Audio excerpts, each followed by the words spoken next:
Before the sunset, Celeste Harper arrived in River City. She got off at the train station and hailed a cab.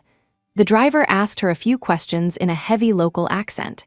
She could only understand about half of it, gathering that he wanted to take the highway. Unfamiliar with the area, she simply agreed.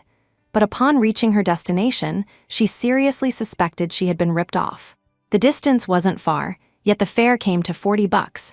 After registering her name and number with the doorman, Celeste entered the complex. It was a standalone apartment building located in the city center, very close to the riverbank, with a subway entrance right outside. There were few permanent residents in the building. Most units were used by owners as short-term rentals. The room Celeste chose was on the 20-something floor, featuring a wall-to-wall floor-to-ceiling window. The decor was the currently trendy, cream style, simple, clean, and bright, worthy of being rented out as a photography studio. In the 104-degree heat, dragging a suitcase around, Celeste was already drenched in sweat. She only felt like she had survived halfway upon stepping into the air-conditioned elevator. She pulled her phone out of her pocket, glanced at the time, and stuffed it back in. The timing was just right. After going upstairs and freshening up a bit, she could pull back the blinds and get a bird's-eye view of the sunset over the entire riverbank. With a ding, the elevator doors opened, interrupting Celeste's daydreaming. She walked out, looked left and right, and then followed the signs into the corridor, silently chanting 2, 2, 0, 3 in her mind as she looked for her room. Until the end of the hall. Celeste stopped at the door, took out her phone again, and looked for the code the landlord, Mr. Roper, had given her. She thought she would be inside enjoying the AC in 10 seconds, but an issue arose during the input process. She swiped the keypad lock several times, but there was no reaction. The numbers didn't light up, the panel remained pitch black and unresponsive. She tried using more force. Nothing. She tried a different angle. Same result. Celeste was dumbfounded. The narrow corridor was annoyingly hot. She sent a voice message to Mr. Roper, informing him of the situation. Her tone wasn't pleasant, but fortunately, the landlord was responsible and called back immediately. Mr. Roper was polite. "It was working fine when I set the temporary code this morning. Maybe the heat is making it glitchy. Try again." Celeste leaned back against the door. "I've tried 100 times." Mr. Roper stopped offering suggestions. "I'm on my way," Celeste asked. "How long?" Mr. Roper said, "It's rush hour. I'll try to get there within half an hour." Celeste screamed, "Help me," internally, but there was no other way. She could only help but drop a resigned, "Fine." The corridor fell silent. She fought with the dead smart lock for a while longer before finally accepting her fate. She retied her hair. The strands at her temples were already wet and sticking to her skin. She brushed them back, revealing a face that was red and burning hot. Bored, she checked WhatsApp for a while, muted a few noisy group chats, and began to observe her surroundings. There were 2 doors right next to her, flanking her on both sides. Unit 2204 was dead silent, while Unit 2202 seemed to be occupied. Music was faintly drifting out, though she couldn't hear it clearly. Celeste sat on her suitcase, her patience hitting rock bottom, and messaged Mr. Roper again to ask where he was. Mr. Roper self-consciously sent a location pin, accompanied by a facepalm emoji, "Trying my best." Celeste opened it and checked the navigation map. That short stretch of road was red, meaning heavy traffic. Celeste suppressed the urge to curse. Sweat was dripping down her cheeks. She took off her backpack and rummaged for a small packet of tissues. Just then, there was a noise from 2202 opposite her, and the door immediately opened from the inside. It was like popping open a can. The previously indistinct music became louder and clearer, flowing out recklessly from inside and flooding the corridor. The person inside froze. The person outside froze too. Standing in front of Celeste was a very tall guy wearing an oversized white t-shirt. His all-black shorts were equally loose and reached his knees, but they didn't hide his lean, long frame. His face had sharp angles, and his thick eyebrows were hidden under his bangs, slightly pressing down on his eyes, making him look a bit obedient, yet somewhat sharp. His hand remained on the doorknob for a long time. He probably hadn't expected a living person to be planted at his door and couldn't react for a moment. Celeste clutched her tissue and immediately stood up, dragging her suitcase to make way. She felt somewhat disheveled. and disheveled in front of a handsome guy, no less. She stood to the side, looked at him, and signaled that the path was clear. As he passed her, the guy nodded politely and she nodded back. Neither of them spoke. Once his figure disappeared, Celeste quickly wiped her sweat and fixed her hair. She guessed her makeup had long since been ruined by the heat. A few minutes later, the elevator chimed. Celeste straightened her back, following the guy's return with her peripheral vision. He was carrying a paper bag in one hand. It must be takeout. This complex had strict management. Delivery drivers weren't allowed upstairs. He glanced at her again. She glanced at him too. Guessing the reason, this time he stopped and asked, "Do you need help?" He wasn't a local. He didn't have the local accent. His tone was slightly hesitant and reserved. Celeste paused, then shook her head. "Ah, no thanks." The guy didn't say much more and walked inside, but he didn't close the door. Instead, he left it wide open. Cool air rushed out, as if casting a small patch of shade at the doorway. Celeste understood immediately and simultaneously looked inside with surprise. The guy had just washed his hands and came out of the bathroom, reappearing in her limited field of view. She raised her voice slightly. "Actually, you don't have to keep the door open," he stopped, his eyes glancing sideways. "It's too hot." Celeste fell silent. 2 seconds later, she said, "Thank you." He turned off the Bluetooth speaker, took a can of Coke out of the paper bag, popped the tab with one hand, took a sip, and asked her, "Did you just arrive in River City?" Celeste. "Yeah," she said, "maybe River City doesn't welcome me very much. The lock decided to fight me first thing." The guy smiled. "Ramune soda." Wait, the marble soda description flashed through Celeste's mind. "Have you ever had Ramune?" Clink, the glass marble drops in, and the transparent liquid in the whole bottle comes alive. Fizzing, bubbles surging up in large groups, grain by grain, gathering into a galaxy inside the bottle. His smile gave that kind of feeling an impactful coolness and clarity. "You've contacted the landlord, right?" he asked seriously. Celeste shook her phone. "Yes, traffic jam, he should be here in a while." Silence for a moment. For some reason, it was a bit awkward, but staying silent seemed rude. Celeste racked her brain and forced a topic. "Are you here in River City for vacation too?" The guy replied, "Yeah, I arrived last week." She asked again, "How's the stay here?" The guy said, "The environment is nice, but there are always ambulances and motorcycles passing by at midnight.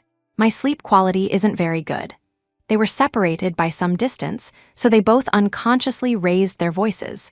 The light and shadow inside the room were changing. Celeste noticed the orange-red block of light by the table fading from intense to pale. "Is the sun setting?"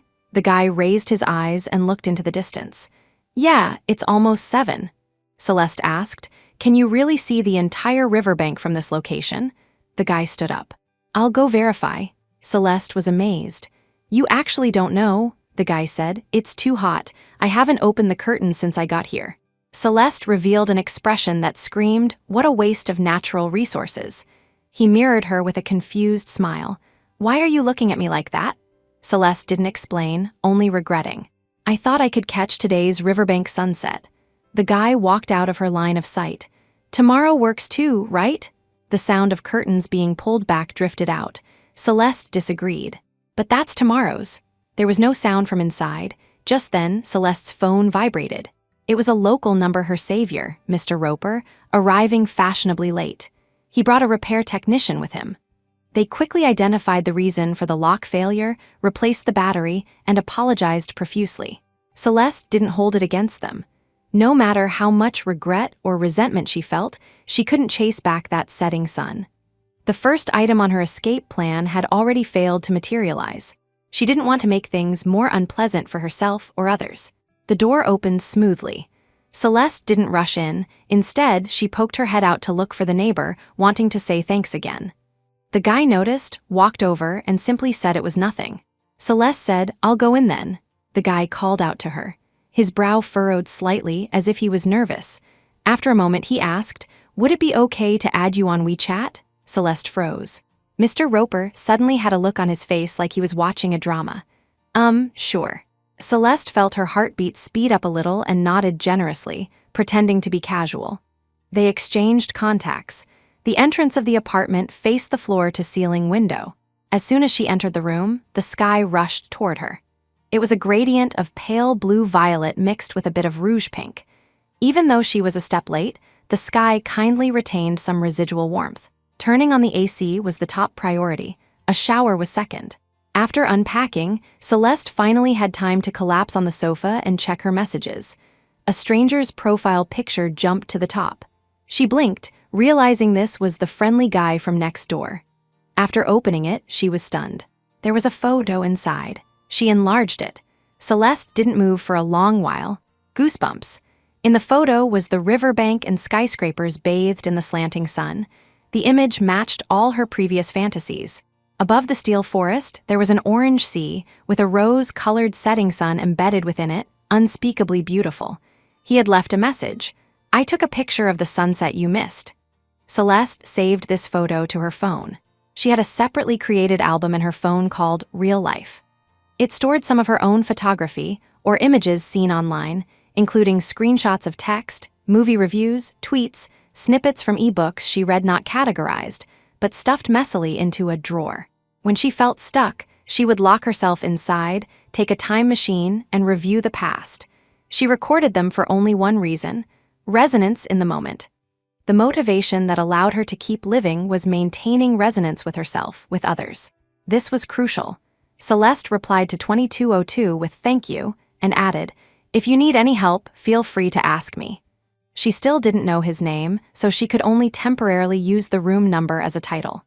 Of course, he had a username. He was called Waves. 15 minutes later, the guy replied, "Nothing for now." But a moment later, he corrected himself. "Actually, there might be one thing." Celeste looked at the time interval between messages and joked, "Does your for now mean 2 minutes?" He didn't deny it. "Maybe." Celeste smiled and pulled a cushion in front of her to use as a phone stand. "So, what's the favor?" The guy sent a screenshot. Opening it, she saw it was the interface of a tea shops app. Then, he explained his intention. "They only deliver if you order 2 cups. Celeste said, "You look like you could drink 2 cups at once." 2202 seemed to fall silent. Celeste explained, "I mean, you're very tall and thin. The calories of 2 cups wouldn't hurt you." 2202 had a different perspective on this. "If I have 2 cups at once, would the taste change because I know there's a second one waiting?" Mindset affecting taste. "Is it more precious because it's limited?" Celeste rarely considered issues from this angle. She was almost immediately convinced. "Drink now," the guy replied. "Tomorrow is fine too." Celeste glanced at the nearly empty bottle of purified water on the table. "Let's do it now." She used the doodle pen to circle a specific item in the screenshot that looked pleasing to the eye and sent it back. "I want this one," and suggested, "Going to the store would actually solve this problem." The guy replied, "I'm pretty much a homebody." Celeste was somewhat surprised. He didn't look like a shut-in at all. She was curious. "Is your tourism just moving from one place to another to stay inside?" The guy. "Yes, what about you?" he asked. Celeste said, "I made an escape list." The guy, "Escape list?" Celeste. "Actually, it's a graduation trip. It's my first time traveling alone, freer than ever before, so I also call it an escape list." "Have you seen The Bucket List?" The guy. "The movie? The one with the 2 old men?" Celeste. "Right. Heaven knows when I'll run away like this again. If I treat every trip as the last one before death, I'll want to accomplish more." He seemed to understand. "So today's riverbank sunset was item number 1? Celeste smiled. "Yeah, thanks to you, it was achieved at an 80 discount. The guy said, "I thought it would be a 50 discount. Celeste said, "No way, the photo you took is beautiful." "Is there a filter?" The guy said. "No, original photo." Celeste cheered for no reason. "Yay, now it's a 90 discount." When 2202 switched apps to order, their chat paused. Celeste applied a face mask and closed her eyes to rest, almost drifting off to sleep until there was a knock on the door. Celeste, startled awake, hurriedly slipped on her sandals and walked to the entryway. At the same time, the message in WhatsApp arrived as promised, identifying himself. "It's me." After opening the door, standing outside was indeed the guy from room 2202. He must have showered too. He had changed into a dark-colored t-shirt. He transformed from Ramune soda into Coca-Cola, but definitely not zero sugar Coca-Cola because he was smiling slightly. The packaging bag was sealed and he handed it over. Celeste took it, looking down through the gap inside. You haven't taken yours yet, 2202 said. No, you first. Celeste put the insulated bag on the entryway cabinet, took out 2 cups of tea and a portion of cream, checked the labels and names on them, and prepared to put back the cup that didn't belong to her. The guy spoke up to stop her. Just give it to me directly. You keep the bag, it's convenient for trash. Celeste's hand paused and she turned to look at him. Wow, you really? The guy moved his eyebrows, not understanding. What's wrong? Celeste said without thinking. You must have been raised very well. Huh? His expression became more vivid. So, the small container of cream taken out in advance, along with that cup of tea, went into the guy's hand. He said thanks and left. While spooning the cream into the paper cup, Celeste got distracted. She was wondering if the boy next door was already drinking that cup of tea. Was it the taste he expected? After finishing half the cup in one go sitting by the table, Celeste picked up the bag at the table leg, looked at the receipt, and planned to transfer the original price of her cup back to him. At the same moment, she had an unexpected harvest. The receipt had 2202's surname, Ethan Morris. She suddenly really wanted to know his full identity details or confirm the name. She took a picture of the receipt, opened WhatsApp, sent the picture and the money transfer, and finally asked, "Excuse me, but may I ask your full name? The receipt says Morris." 2202 replied, "Ethan Morris." Celeste paused slightly. A classic name. A voice message only 1 second long was sent over. Ethan. Ethan Morris. She listened to this voice message 3 times, not because it wasn't clear, but because it was too clear. The articulation was so crisp, without impurities, and the tone was very gentle. Celeste also introduced herself at the appropriate time. "I'm Celeste Harper. Nice to meet you." 2202. No, Ethan replied. "Me too." The bad mood from missing the sunset vanished into thin air. Celeste sighed from the bottom of her heart. "Now I feel like River City welcomes me." Ethan asked, "What do you plan to do tomorrow?" Celeste reacted, checking the time. It was almost 10 o'clock. She hurriedly said, "I should sleep." "Ethan, so early?" Celeste replied. "Item 2 on my list, sunrise at East Lake. Item 3, River City morning feast. I have to get up early for both." Silence in the chat for a moment. Ethan asked, "Can you take me with you?" Celeste paused. The other party might have felt it was too forward and quickly said, "It's okay to refuse." Celeste didn't want to and was too lazy to give herself more time to weigh the pros and cons. She simply raised some force majeure that might happen based on her limited understanding. "I'm afraid you won't be able to get up." She added an explanation. "Didn't you say you don't sleep well? And you just drank tea?" Ethan calmly pointed out, "You drank it too, Celeste. I'm naturally immune to caffeine." "Ethan, I can just not sleep." Celeste smiled. "That's not necessary, right?" Ethan sent that sunset photo again. "When I opened the curtains today, I suddenly felt that staying cooped up in the room all the time doesn't seem very interesting." Celeste stopped worrying and agreed readily. "Then let's go. You have to get up at 4 o'clock. Ethan. Alarm is set, Celeste. Summer sunrise is very early. If you can't get up, I can't wait for you. Ethan. Okay." After saying goodnight, she didn't know if the neighbor could sleep, but Celeste had some trouble sleeping. Tossing and turning while hugging the quilt, she scrolled through the chat history with Ethan and couldn't help but purse her lips and smile. How wonderful is fate? Her escape list was suddenly shared by another person. She looked up the meaning of Morris. It had origins related to dark-skinned or Moorish, but to her, right now, it just felt elegant. So, what is it called when 2 people escape together? The web gave her an answer in one word: elopement. From the apartment to the East Lake Piers, it was a half-hour drive.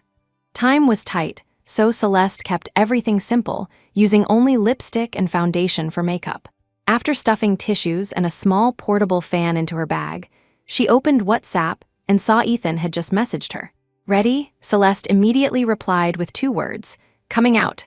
The 2 opened their doors almost simultaneously, met on time, and locked their doors at the same time. "Did you sleep last night?" Celeste slung on her small bag. Ethan didn't answer, only asking her, "What about you, Celeste?" "Pretty good." She noticed the guy was empty-handed. "Did you bring nothing?" Ethan touched his pocket. "Brought my phone." Celeste said, "Are all you guys like this? Going out with just a phone?" "One of my senior classmates is the same." Ethan said, "Also brought my eyes." When he said this, he looked straight at her, blinking twice. His long, dense eyelashes made the presence of this micro-expression particularly strong. Celeste couldn't help but look a bit longer. Ethan's face was very smooth, or maybe it was because she wasn't standing too close. His pupils were jet black, like deer eyes, the kind of eyes children have, carrying subtle childishness and innocence. Even though he was tall and looked about her age, Celeste warned, "Don't ask to borrow tissues from me when you get sweaty later." Ethan visibly paused for a second. "Okay, let's go?" "Yeah." Cutting the chatter, they went downstairs together. It was too early, so the corridor was quiet and the perceived temperature was still comfortable. But as soon as they stepped out of the stairwell, it was like mistakenly entering a preheated oven. It was stiflingly hot. At the complex gate, Ethan took out his phone and volunteered, "I'll call a cab." Celeste immediately stopped him. "I already called one in the elevator." At this time, the sky was dimly brightening and traffic was flowing on the road. The girl wiped the sweat-dampened corner of her forehead with the back of her hand. "It's exceptionally hot this summer," Ethan said. "Yeah." Celeste furrowed her brows. "I also saw news saying it will only get hotter in the future," Ethan said. "Really?" Celeste, "Yeah," then adopted a tone of self-abandonment. "Just destroy humanity already." The corners of Ethan's lips curved. "How long until the car arrives?" Celeste said. "I called a rideshare, 4 minutes left." Ethan looked back. "I'll go buy 2 bottles of water." There happened to be a 24-hour convenience store at the complex entrance. Celeste watched him go back and forth, returning with 2 bottles of water in hand. Ethan asked which one she wanted, generic or premium spring water. Celeste took the red-capped one, unscrewed it, and took a sip. Ethan took a sip too. Their movements were almost synchronized. Celeste said, "Actually, I thought of it, but..." She lifted the mini bag on her body that could only hold scattered small items. "I thought I'd buy it at the scenic spot." Ethan said, "I can hold it for you." Celeste couldn't hold it back anymore. She had wanted to ask since just now, "So you bought 2 different brands?" Ethan, "Yeah," Celeste asked. "In reality, there must be a lot of people saying you are a thoughtful person, right?" Ethan replied, "You are the first." Celeste raised her eyebrows in surprise and opened her mouth to ask more, but the white Toyota had already braked at the intersection where they were standing. Interrupted, she forgot what she was going to say and just held up her phone to check the license plate, telling Ethan to get in the car. She didn't let Ethan carry that bottle of water for her, because her limbs were functional and her brain wasn't broken. It was summer vacation, so there were quite a few tourists coming to watch the sunrise. When they got out of the car and walked toward the pier, the distant sky had already melted open, presenting a rosy pink, stretching out like a vast fantasy peach orchard. Celeste couldn't help but speed up. The scene before her eyes made people involuntarily chase after it, afraid of missing out or neglecting it. Walking past some detached fishermen, some enthusiasts with long lens cannons, some tourists sitting or standing laughing loudly or whispering, and some young, beautiful girls posing for photos, Celeste finally found a suitable spot. She almost only remembered Ethan at this moment and whipped her head around. He was right behind her. "I almost forgot you." She showed an apologetic look. Ethan smiled. "I could tell," Celeste said. "I felt like I was possessed just now. My mind was full of rushing into the sunrise."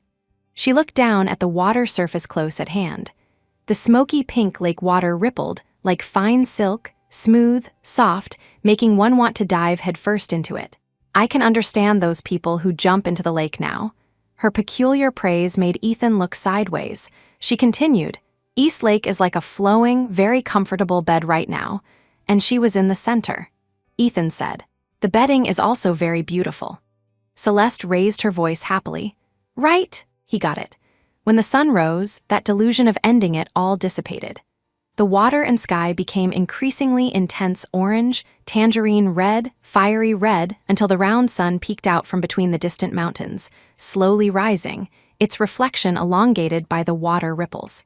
But the real sun was pure in color, sharp at the edges, like a high-concentration antidote diluted by the atmosphere and clouds, flowing into the world, healing all things. Nature's gifts are never stingy, beautiful, and fair. The only side effect, tachycardia and uncontrolled tear ducts. Celeste gently wiped the moist corners of her eyes and took a few live photos with her phone. Turning back again, she found Ethan standing elsewhere, separated from her by 2 or 3 people, but he was looking this way. Celeste reached out and waved. Ethan intended to walk over, but the girl said, "I'll come over," so he stopped. When she arrived at his side, she was suspicious. "Is the angle for watching the sunrise better here?" Ethan said. "Seems like it." "Why didn't you call me?" Celeste looked into the distance and judged. "Actually, there's no difference," Ethan said. "Different perspectives have different beauty. No one loses out." The noise on the pier gradually receded, leaving only the fishermen motionless, like sparse sparrows on the eaves. Celeste said, "Let's go have breakfast." When looking down to unlock her phone, Ethan naturally took the water bottle from her, making it convenient for her to operate with both hands. Celeste found the breakfast shop she had scouted early on and pointed it out to him. "Is this place okay?" Ethan said. "Whatever you say." Everything was proceeding according to plan, orderly and smooth. Celeste witnessed a carb explosion breakfast. The local bean skin wasn't the bean skin she understood. It was sticky rice and meat sandwiched in egg skin. And the siu mai here wasn't the siu mai she knew. It was heavy and peppery. The heat of this city was reflected in every aspect, from the climate to the food that filled one's belly. Waves of diners came into the shop. No tables or chairs were ever empty.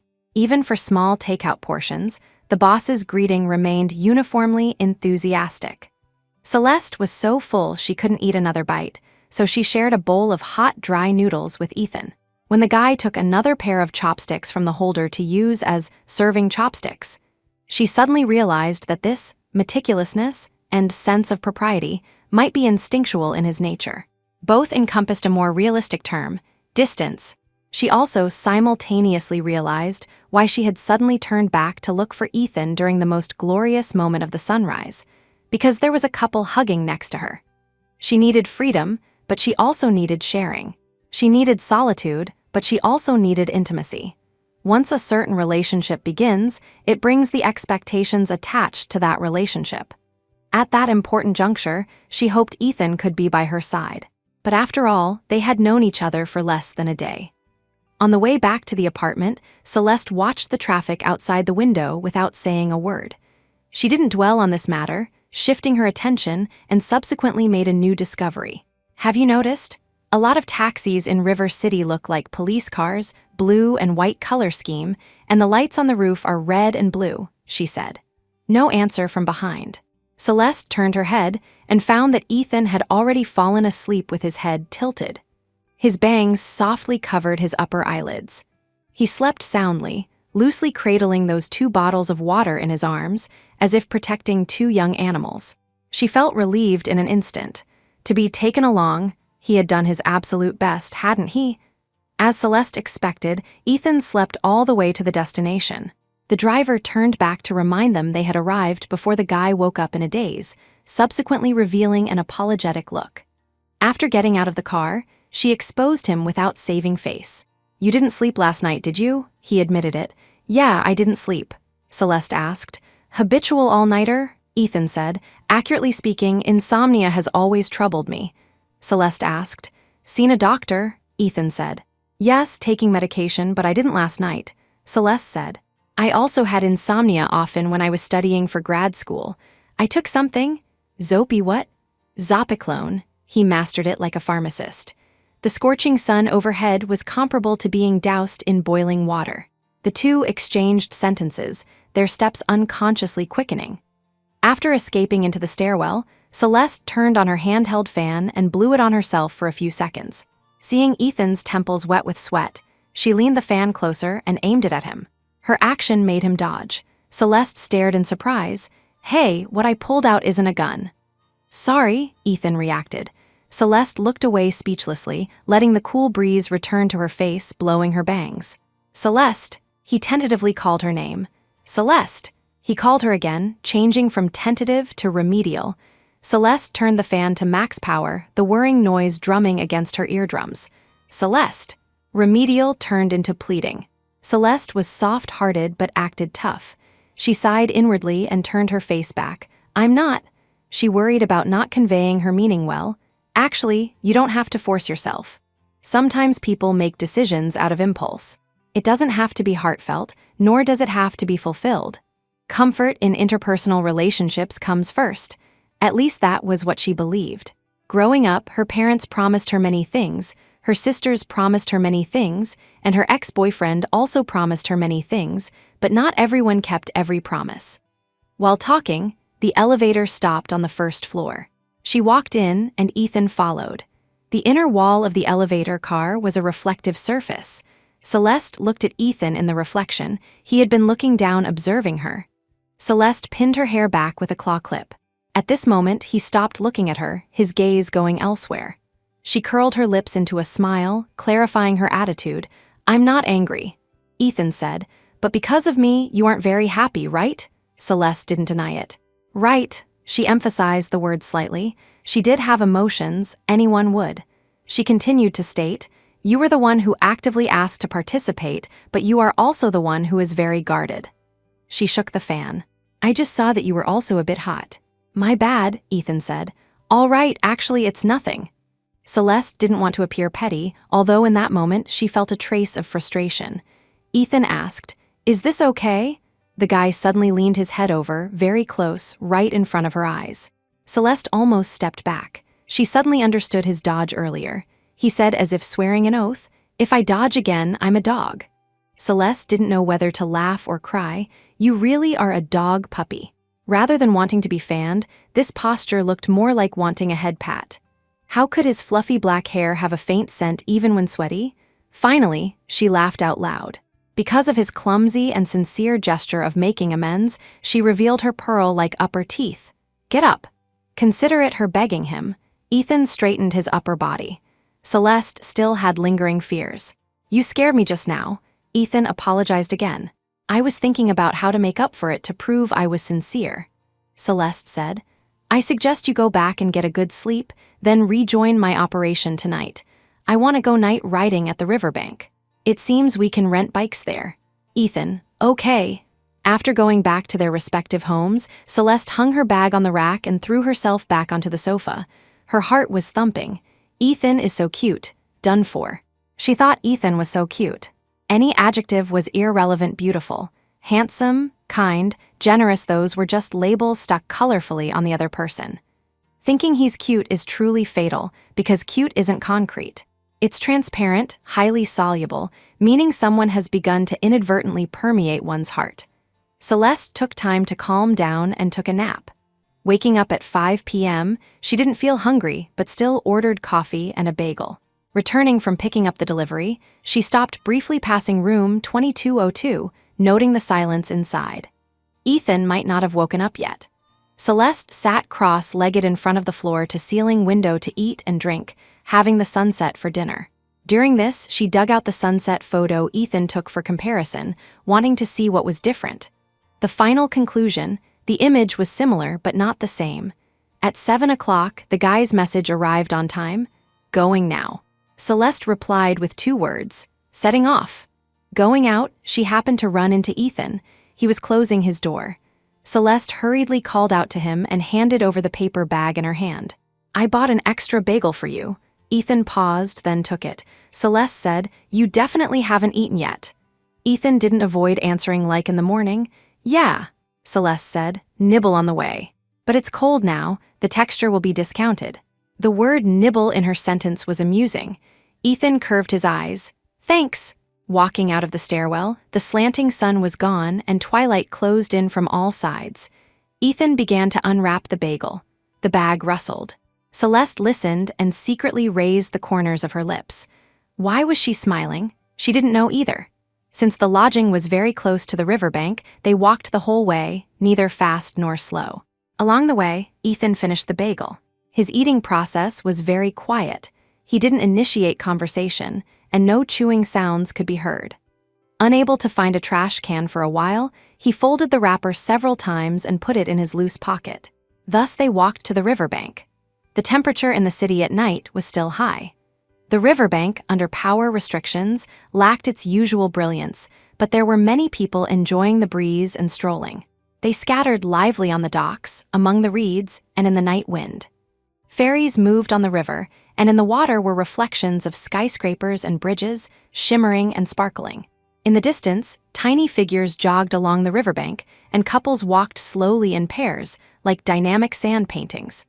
Some small birds were flying in the sky, flapping their wings rapidly. Celeste looked up to identify them carefully, but couldn't make them out, so she asked, "What kind of birds are those, flying so diligently at night?" Ethan looked up. "Those are bats." Faint. Celeste yanked her gaze back. Down the slope, some people were cycling tandem bikes for 2, for 3, just not for 1. Unknown where they came from. Celeste suggested, "Let's go find where to rent bikes." The rental place wasn't far. This was Celeste's first time riding this kind of attention-grabbing tandem bicycle. She sat in front, Ethan in the back. Speaking required turning her head with effort. "How does it feel?" After pedaling 5 meters, she asked uncomfortably. Ethan said, "Not bad. Have you ridden this kind of bike before?" "No," Celeste said. "I regret it a bit now. Passers-by seem to be looking at us." Ethan said, "Look forward, don't mind them." The process of overcoming the psychological barrier wasn't long. The further they went into quieter areas, the dimmer the lamps became, and the fewer people there were. Willow branches swayed, and the night breeze blew in gusts. Midway, a building was exceptionally striking. A spherical aerial restaurant was suspended at the top floor, like a giant golden microphone interviewing River City's night curtain. This scene, this moment, and the feelings right now. Celeste hummed a song, her mood rising higher. At that critical point, she turned back and asked Ethan, "If I let go, can you steady the direction?" Ethan was stunned, gripping the handles in front of him tightly. Should be possible. In reality, it couldn't be done very well because the main force point of this kind of car was on the front person. Even if Ethan tried hard, the handlebars would lose direction, swaying left and right slightly. The two were flustered and laughing loudly, finally both putting their legs back on the ground. Celeste panted slightly. "Forget it," Ethan said. "I'll go to the front and try. Problem solved."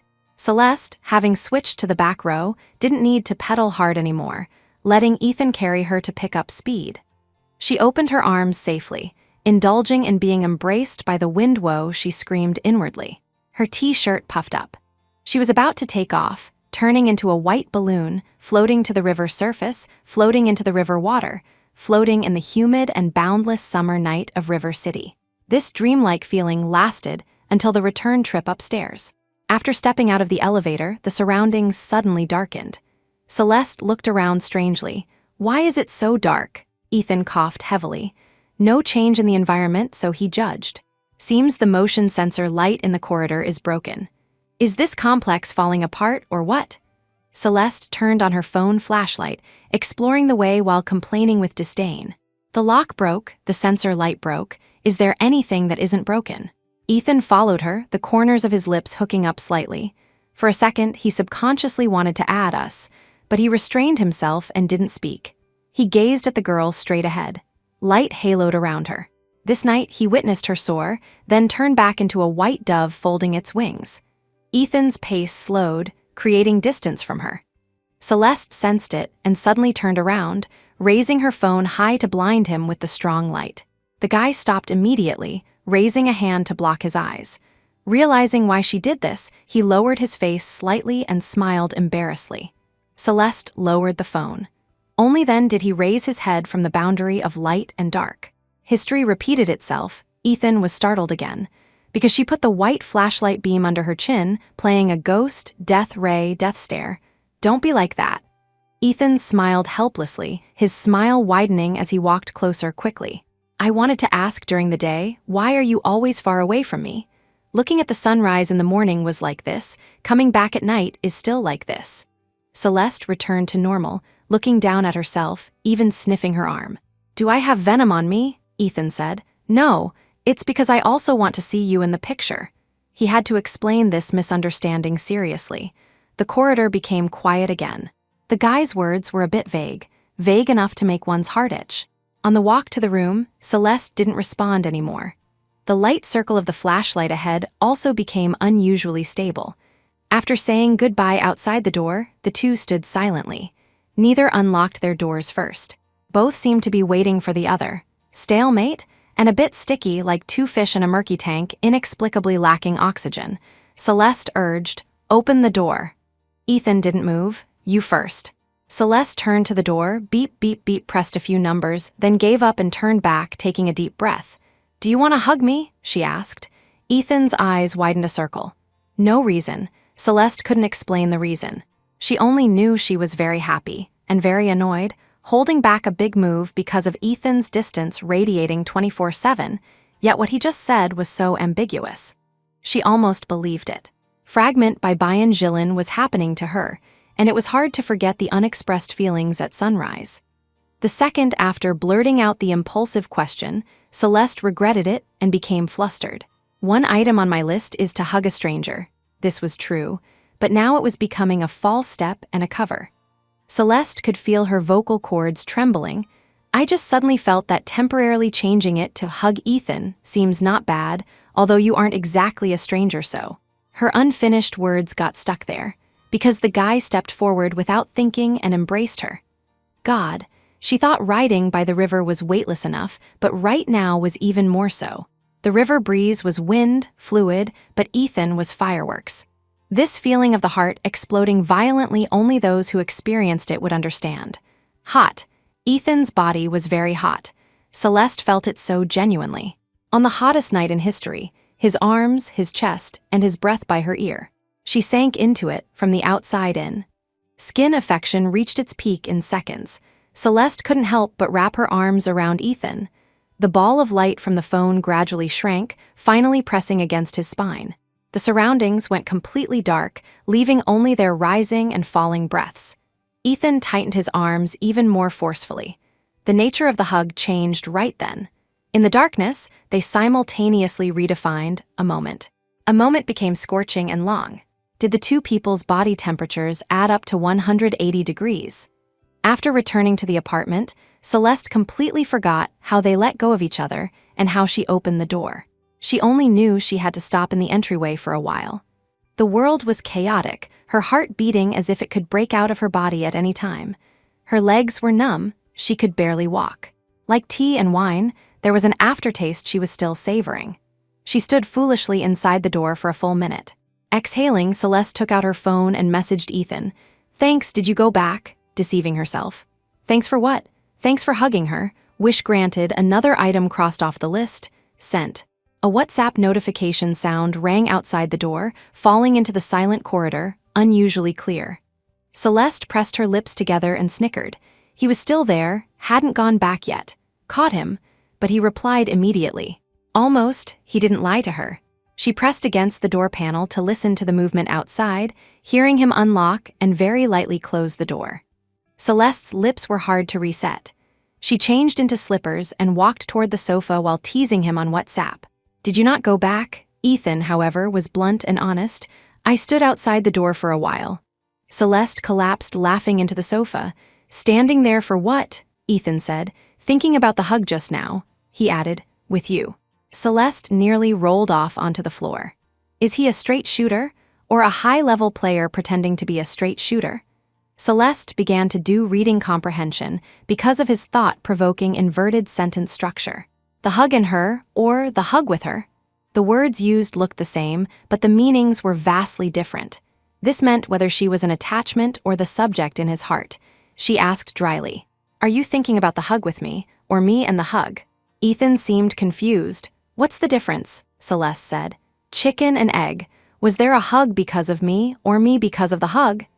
Cases of physical contact deriving affection were everywhere, but she hoped tonight's transgression stemmed from emotion. This time he figured it out. The former.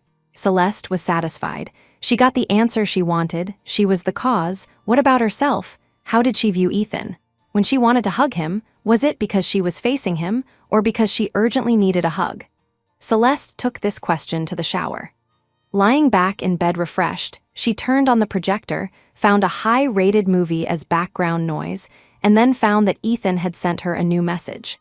He said, "My first time hugging a girl." Celeste was quite surprised. Without explicitly expressing belief or disbelief, she continued playing with tropes. "Did you hug boys before?" Ethan. Celeste smiled and corrected herself. "All right, I got it. So that's why you were so far away from me during the day." Ethan. "There is a reason. Occupational habit." Celeste guessed. "Are you a photographer?" Ethan. "No, a painter." Wow, Celeste didn't know how to react. It was her first time interacting with someone in this profession. A painter? Ethan repeated the expression just now. Just someone who paints. Should she say he was too humble or too casual? Celeste roasted. Too abstract. If I draw a stick figure, that's also painting. Ethan finally made it concrete. Illustrator. Celeste's first reaction was to recheck his social media moments. Actually, she had looked last night. The result was unchanged. Limited visibility, nothing there. His personal information was quite hidden. She could only continue asking verbally. For magazines, Ethan said. Picture books. Sometimes I draw some book covers. Celeste immediately opened Amazon/Taobao, searched for picture books. There were many types, mostly children's books, children's picture books. The art styles were unique. Some sets had amazing sales, some were niche, but without exception, they were cute. Celeste took a screenshot and asked, "This kind of picture book?" Ethan, "Yeah, similar." Celeste instantly was speechless. Ethan became different in her eyes. Artist, writer, musician. These identities that touched upon artistic talent in most people's eyes would be endowed with a unique charm by their works. Even if they walked in life no different from ordinary people. The appearance of a halo meant an equal dissociation. A person meets another person, this is a memory that can be told. A person meets a painter, this is a movie on the big screen. Very magical and suddenly sobering, waking up from a fantasy. Celeste said, "So you're that amazing?" Ethan denied. "No, I'm a noob. None of the books in your screenshot are mine." Celeste asked, "Are you in River City to sketch from nature?" After sending it, she wanted to retract it. The question was so devoid of substance and seemed stereotypical. Couldn't he just come to relax like her? Ethan said, "No, I have a solo exhibition here." Celeste, "I'm a noob. I have a solo exhibition here. Talk about a humble brag." Celeste said, "I have an important mission here, assisting Mr. Morris in drinking the tea he wants." Ethan probably laughed. "Don't," Celeste admitted. "I'm a bit intimidated." She added, "I know I'm crying wolf. I ask, you answer, the whole process is fine, but I'm really intimidated." Ethan said he could tell. Celeste's mood was complex. "Sorry, I shouldn't have asked." The awkward feeling piled up infinitely, uncontrollable. She could dance for joy over winning a few bucks on a scratch-off, but a sudden windfall of $1 million was unbearable. It wasn't that she didn't think she deserved it, but that the story and her ideal became vastly different from this moment on. She made it clear as much as possible. "I mean, in my view now, Celeste is still Celeste, but Ethan is no longer just Ethan." The chat interface became quiet. Such an assertion was a bit severe enough to hurt. Celeste felt it. After all, they had just had intimate physical contact, and now she was pushing him away with words. She emphasized a sentence in the middle, hoping to salvage the situation. "Just in my view." Ethan still didn't reply. A few minutes later, he shared a link. It was a personal art exhibition notice from a public account. The title was Waves, Flowers. A small painting was used as the banner, flowers with rich colors, watercolor style. It should be from his brush. He asked, "Do you want to go see it?" He added, "Tomorrow." Celeste was silent for a while, asking, "Do you think I should go see it?" "Ethan, I think you should go see it," he said. "After seeing it, you will overturn your current thoughts. Celeste is Celeste, and Ethan is still Ethan." Considering Ethan needed a good sleep, the exhibition visit was scheduled for the afternoon. Celeste didn't have the habit of sleeping in. At 7 a.m. sharp, her biological clock made her open her eyes on time, wash up, put on makeup, and go out to buy breakfast. How should this morning be squandered? Since joining Ethan, the balance of her plans had become unstable, unsure which side to lean on. She had breakfast at a nearby KFC and reorganized her list. Originally, the plan for the third day was live independently for a day, independence here in the broad sense, not the narrow one. Celeste had always been an independent person, at least in the eyes of others. Her kindergarten wasn't far from home, so she could walk to and from school alone. In middle school, she boarded at a teacher's house. From high school to grad school, she lived in dorms. Apart from financial support, she hardly relied on her parents. Needing neither encouragement nor whip, her studies went smoothly, her temperament stable. Even the most bravado-filled puberty passed quietly. This also meant that from a young age, she had been living a communal life. Very early on, she realized socialization was the inevitable path for 99% of humanity, so she was too lazy to struggle and disdained breaking free. Under the scrutiny of worldly conventions, she created a nearly perfect self. 25 years old, holding a master's degree, passing the civil service exam on the first try, she once again became the full score answer sheet praised by relatives and friends logical, with neat handwriting. I also want to live a flashy life. Celeste hadn't thought that way. It had nothing to do with self-abandonment. Derailing didn't necessarily mean freedom. Her freedom was obeying traffic rules and occasionally running a yellow light for herself, like this escape over these few days. And her independent life meant spending a whole day alone in a room. After this vacation ended, she would face such a life, so she wanted to try it in advance. Before going home, she navigated to the nearest supermarket and bought some vegetables and meat. For this, she specifically chose an apartment where the kitchen could be used. Celeste wasn't unfamiliar with cooking. In those years of secretly cooking with roommates, she managed both prep and cooking quite well. After washing and cutting, she steamed the rice and turned on her phone to check the time. 10:30. Before this, at 10 o'clock a.m. sharp, Ethan had messaged her on WhatsApp. Good morning. Celeste said, Good afternoon, I was just cooking. Their mornings were obviously not the same thing. Ethan switched phrasing. Good noon. Celeste asked. Sleep well? Ethan replied. Very well. Celeste wondered if she should invite him to eat. She lifted the pot lid to take a look, avoiding waste, and invited. Do you want to come eat? I'm making a sausage and rice casserole. Ethan seemed surprised. Cooking. Yourself, Celeste? Yeah, she said. Your tone seems incredulous. Ethan. Because the unit I'm in doesn't have a kitchen. Celeste said. Mine does. Coming? Ethan said. On my way. His on my way was very prompt, so fast that Celeste had just walked into the bathroom wanting to tidy up her appearance when the door panel was knocked.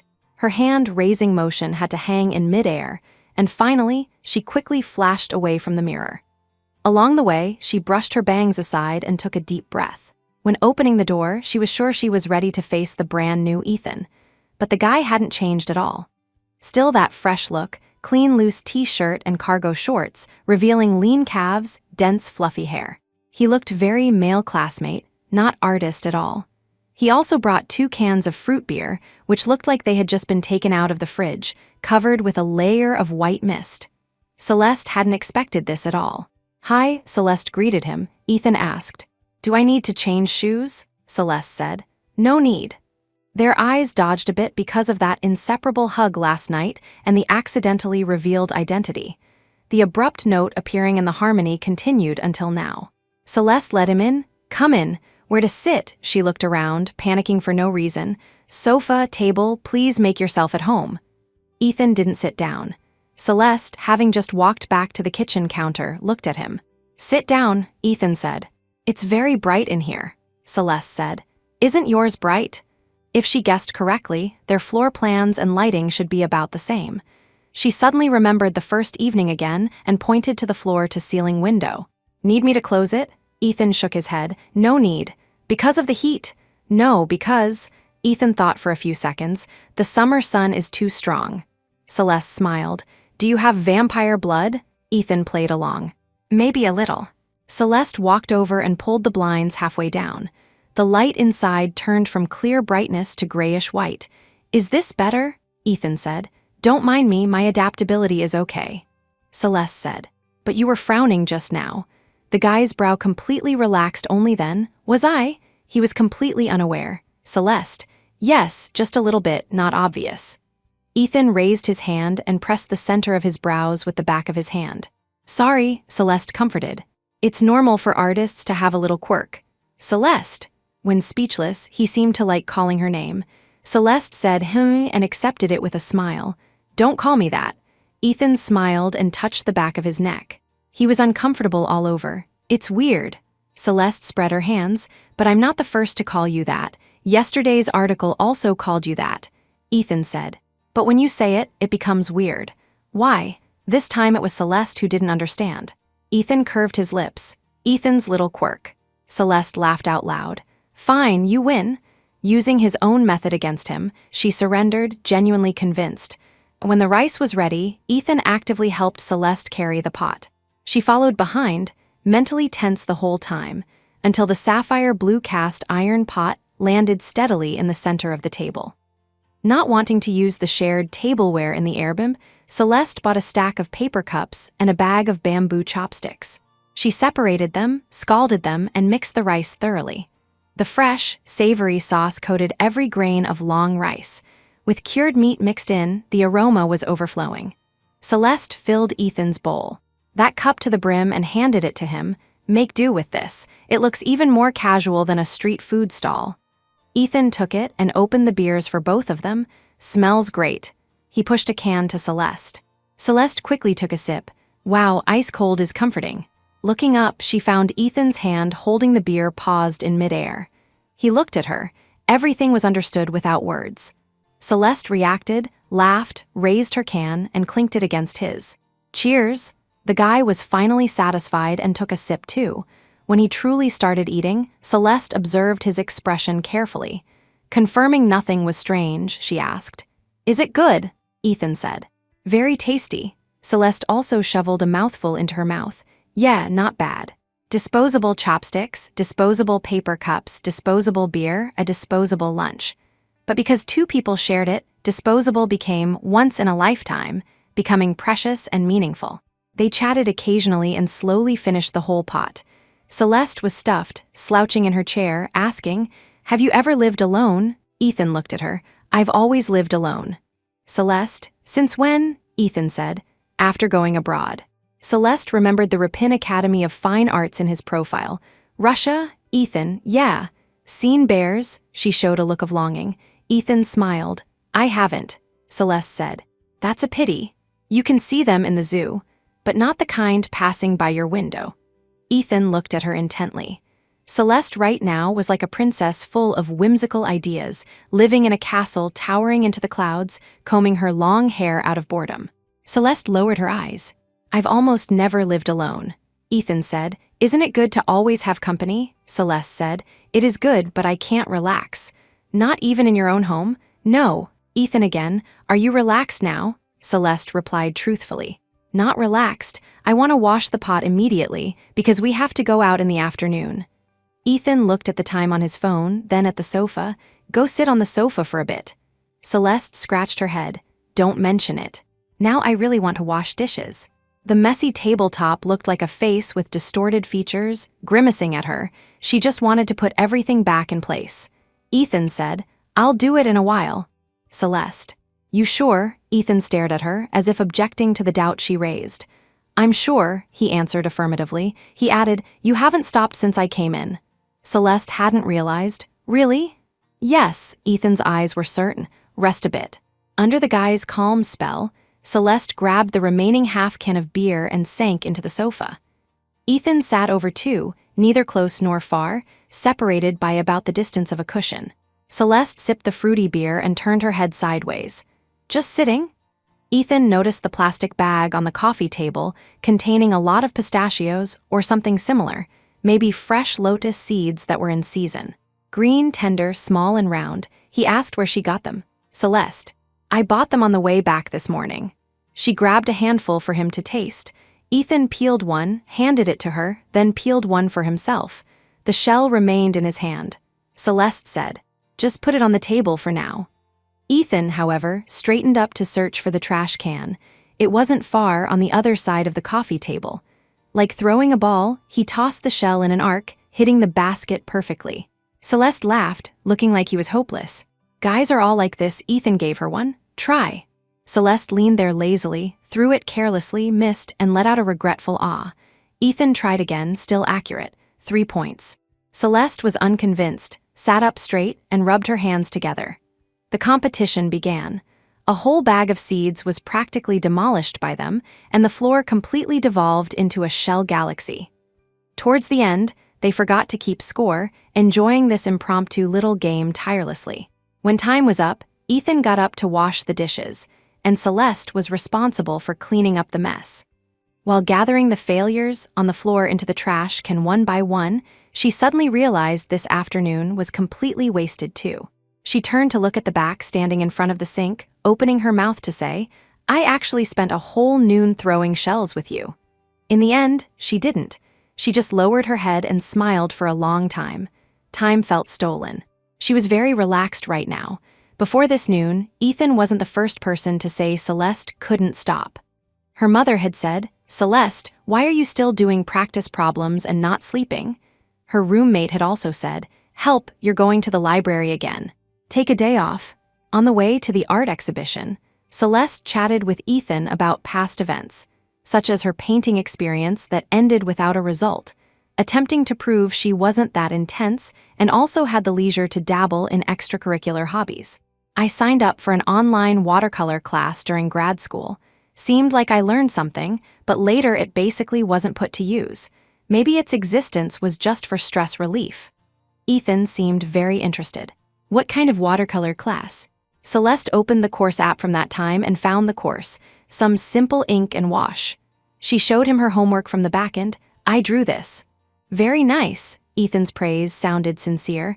"How long did you learn?" Celeste said. 2 months in total, 2 classes a week." Ethan said, "And you turned in every assignment." Celeste curved her lips. "Is that worth praising too?" Ethan said.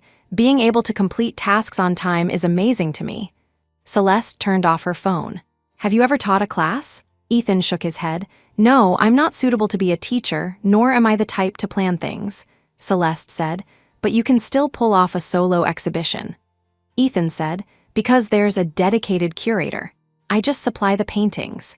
Celeste raised her eyebrows.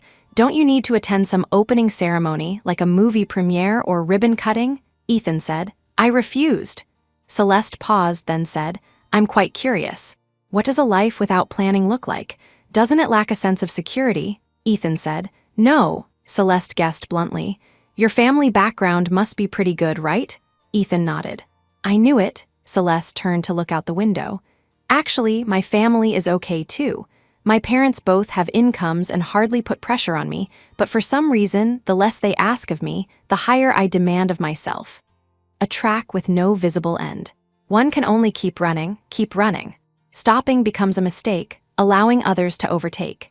People living here are mostly like this. Wrapped in the tide, some reach the other side, some are smashed against the reefs, and some drown in the seawater. Ethan was a minority type. He had his own Emerald Island. Celeste visited his small island, a private art museum rented out year-round.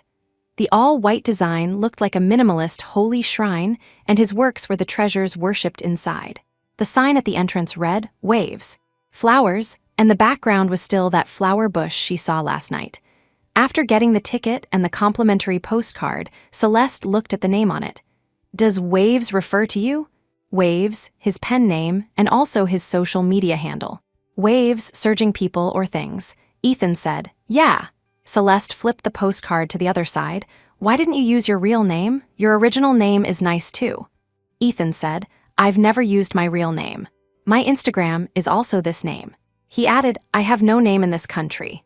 Celeste was dumbfounded, shocked by his modesty, or rather self-deprecation. "What do you mean, no name?" Ethan's tone was indifferent. "I only use Instagram. Most people who buy my paintings are foreigners, and the picture books are all English versions published overseas. My style doesn't fit here." Celeste stood there stunned. "But you held an exhibition here." Ethan looked around, gesturing to the surroundings. "You see it. There's almost no one." Indeed, almost no one. The pristine white corridor was long and empty. They practically had the place to themselves. Celeste suddenly didn't know what to say. Ethan was undoubtedly amazing, but not the amazing of the general public. His talent and achievements wouldn't become capital, at least not conversational capital, because outsiders didn't understand and didn't want to understand. The pursuit of the spiritual level of art is a high-level pursuit. Comforting him would seem superfluous because he didn't need it. Even if it was an isolated island, he was the well-deserved lord of the island. They passed a moving wall with a large projection painting on it. It was still Ethan's signature flower image.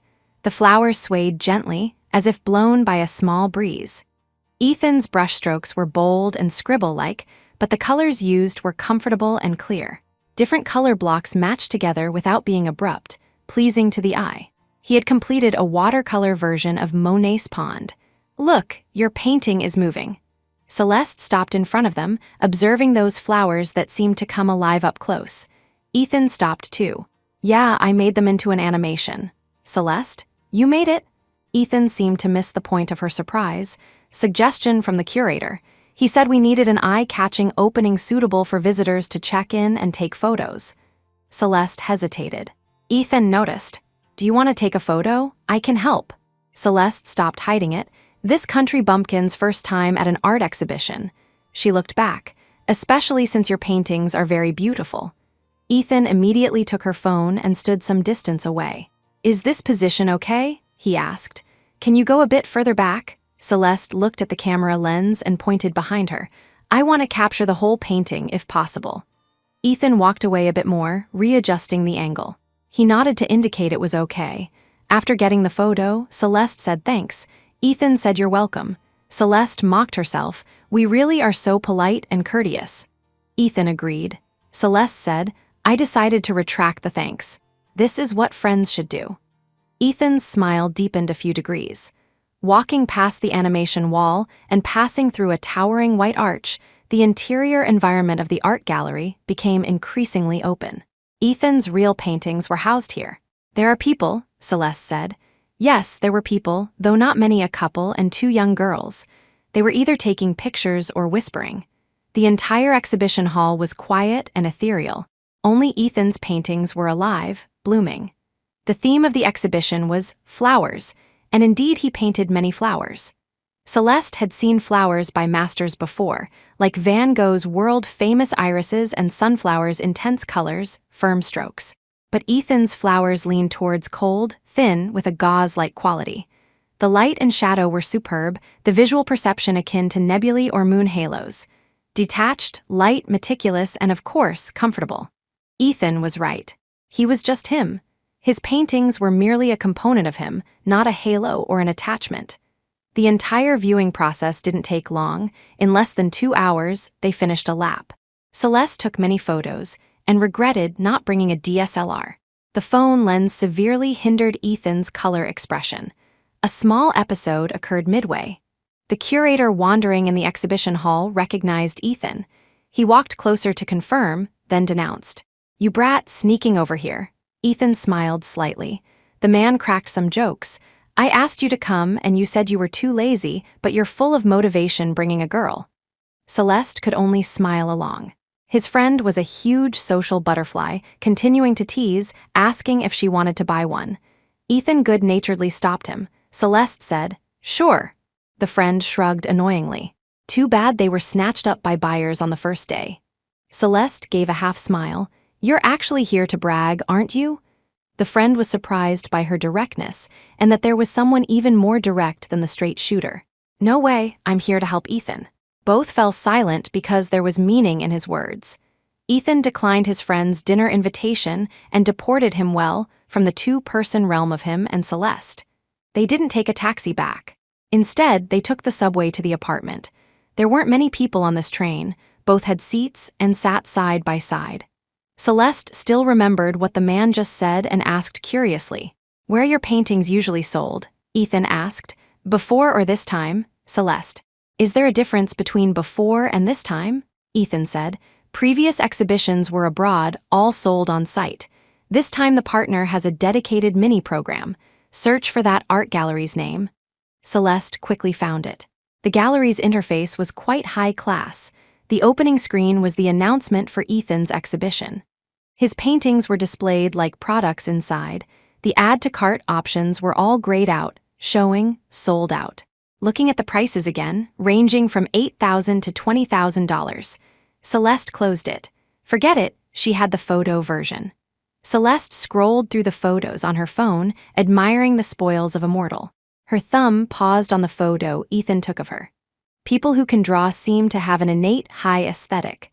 Besides the perfect composition, it was the first time she found herself looking so beautiful in a raw camera shot. But when the focus shifted to the whole, her opinion changed. She became a burden, a shadow, a bone in the egg. Because of her body blocking it, the picture became incomplete. She handed the phone to Ethan's eyes, pointing out the flower shadow on her body. I seem to have ruined your garden. Ethan lowered his head and looked very seriously for a while. No, flowers are blooming on you. Flashy. And also kind of heart-fluttering. For the half hour from the subway home, Celeste's mind was full of these two comments. Billboards flew by, and her heartbeat was unusually fast, even though after Ethan said that sentence, she only replied with a superficially calm, "You're such a smooth talker." Am I? The guy didn't think so. She snatched the phone back. Heaven knows why she put on such a posture, as if shy to stay in his gaze for too long. Did flowers bloom on her? Clearly, they bloomed in her heart. Did he plant flower seeds in other girls' hearts? Did he nourish them with words like 7 colored pigments? After returning to the apartment, Celeste looked back at the WhatsApp message, "My first time hugging a girl," a bit frantic. Because of the fluctuating situations and emotions over these 3 days, her relationship with Ethan was like one surging wave after another, either peaceful after bursting or bursting amidst peace. Somewhat torturous. Sitting on pins and needles lasted until Ethan came to find her. Before parting in the evening, he had asked Celeste if she had any other plans for today. She thought for a moment, "I want to watch a movie in the apartment. There's a projector. Do you want to join?" He said, "Sure." But after coming back, she remembered the projector was upstairs, using the wall opposite the bed. If they wanted to watch together, they would have to sit on one bed. This was the real cause of her uneasiness. To decline or accept, she agonized until he actually arrived. Celeste had to clarify, "I have to tell you something. My projector is," she pointed a finger at the ceiling. Ethan followed her gaze. "Upstairs," Celeste nodded. "Upstairs in front of the bed." Ethan paused. Sitting there to watch would be a bit weird, right? She covered her lips and smiled, then pursed them tight. "Yeah," Ethan agreed. He offered a new solution. "My projector is in the living room. We can sit on the sofa." Celeste looked outside the door, "Meaning going to yours? If you don't mind." "Better than on the bed." Both were a bit awkward, laughing out loud simultaneously. Celeste brought a cup of water and moved bases. Ethan's home had a different style. Although the layout was similar, the decor was more neutral and cool-toned. Sitting on the gray 2-seater sofa, Ethan stood there connecting his phone to Bluetooth, asking what she wanted to watch. Celeste looked up. "Actually, I haven't decided either." Ethan asked. "Any direction or genre?" Celeste said. "High-rated films." Ethan chuckled low. Celeste said, "I don't want to waste time." Ethan said, "Popcorn flicks can also harvest joy." Celeste said, "True, like eating instant noodles. Feels great while eating but regret it after finishing." Ethan asked, "Why regret eating instant noodles?" Celeste said, "Because no nutrition." Ethan smiled and continued operating the phone. The IMDb Top 250 began to scroll on the screen. Afraid Celeste couldn't see clearly, he scrolled very slowly. Celeste hugged a cushion, sandwiching it in front of her. She always had this habit. "I've actually seen a lot of them." "What about you?" She tilted her face up to find his position.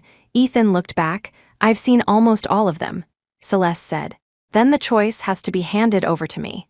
Ethan broke into a dazzling smile. It was from the beginning. Celeste's final choice was A Rainy Day in New York. However, it wasn't in the high-rated ranks. She just suddenly remembered it was a film similar to I Fell in Love Like a Flower Bouquet. It just came online in May, and she was busy with her thesis then, utterly overwhelmed. When the movie started, Ethan asked for her permission and turned off all the lights. The room went dark, only the screen was glowing. Celeste asked, "Have you seen it?" "I have." Ethan sat down next to her, a bit closer than when he was at her place at noon. A WhatsApp notification suddenly popped up at the top of the screen. Ethan paused. Celeste started guessing if he would click it, deliberately stirring trouble. "It's okay, look at it. The movie just started anyway." The guy switched to WhatsApp without hesitation. It was a person named Quincy asking him, "Maestro Morris, rare gathering, do us the honor of coming out for dinner tonight." Adding, "Bring the girl too." Ethan looked at Celeste. Celeste asked, "Is it the guy we met at the exhibition this afternoon?" Actually, shouldn't describe him as a guy anymore. The disparity between people is subtle. With some, you can clearly see they are corroded copper stench, smoke smell, alcohol breath shuttling deftly and slickly through various waters. While some are pollution-free, natural and organic, only willing to be viewed and picked by those they delight in. Ethan was the latter. You also couldn't judge the former as wrong, it's just that becoming the latter is undoubtedly lucky. Ethan replied, "It's him, he has a deep obsession with treating us to dinner." Celeste corrected, "Treating you. You can go." Ethan frowned slightly. "Do I look like I want to go?" Celeste countered. "Did you not want to go in the first place?" Ethan said, "I hate socializing." It was the first time he used a word with such heavy connotation as hate. Celeste teased openly but probed secretly. "How much do you hate it? Hate it enough to actively add my WeChat on the first day?" Ethan stopped talking, but in these few seconds of silence, he was looking at her. Celeste couldn't help but lift her cup to drink water. One sip, two sips, before he said, "I wanted to send you that photo." Celeste's heart sank heavily, her eyelashes drooping slightly, putting down the water cup. "Is that so? I thought you wanted to add me."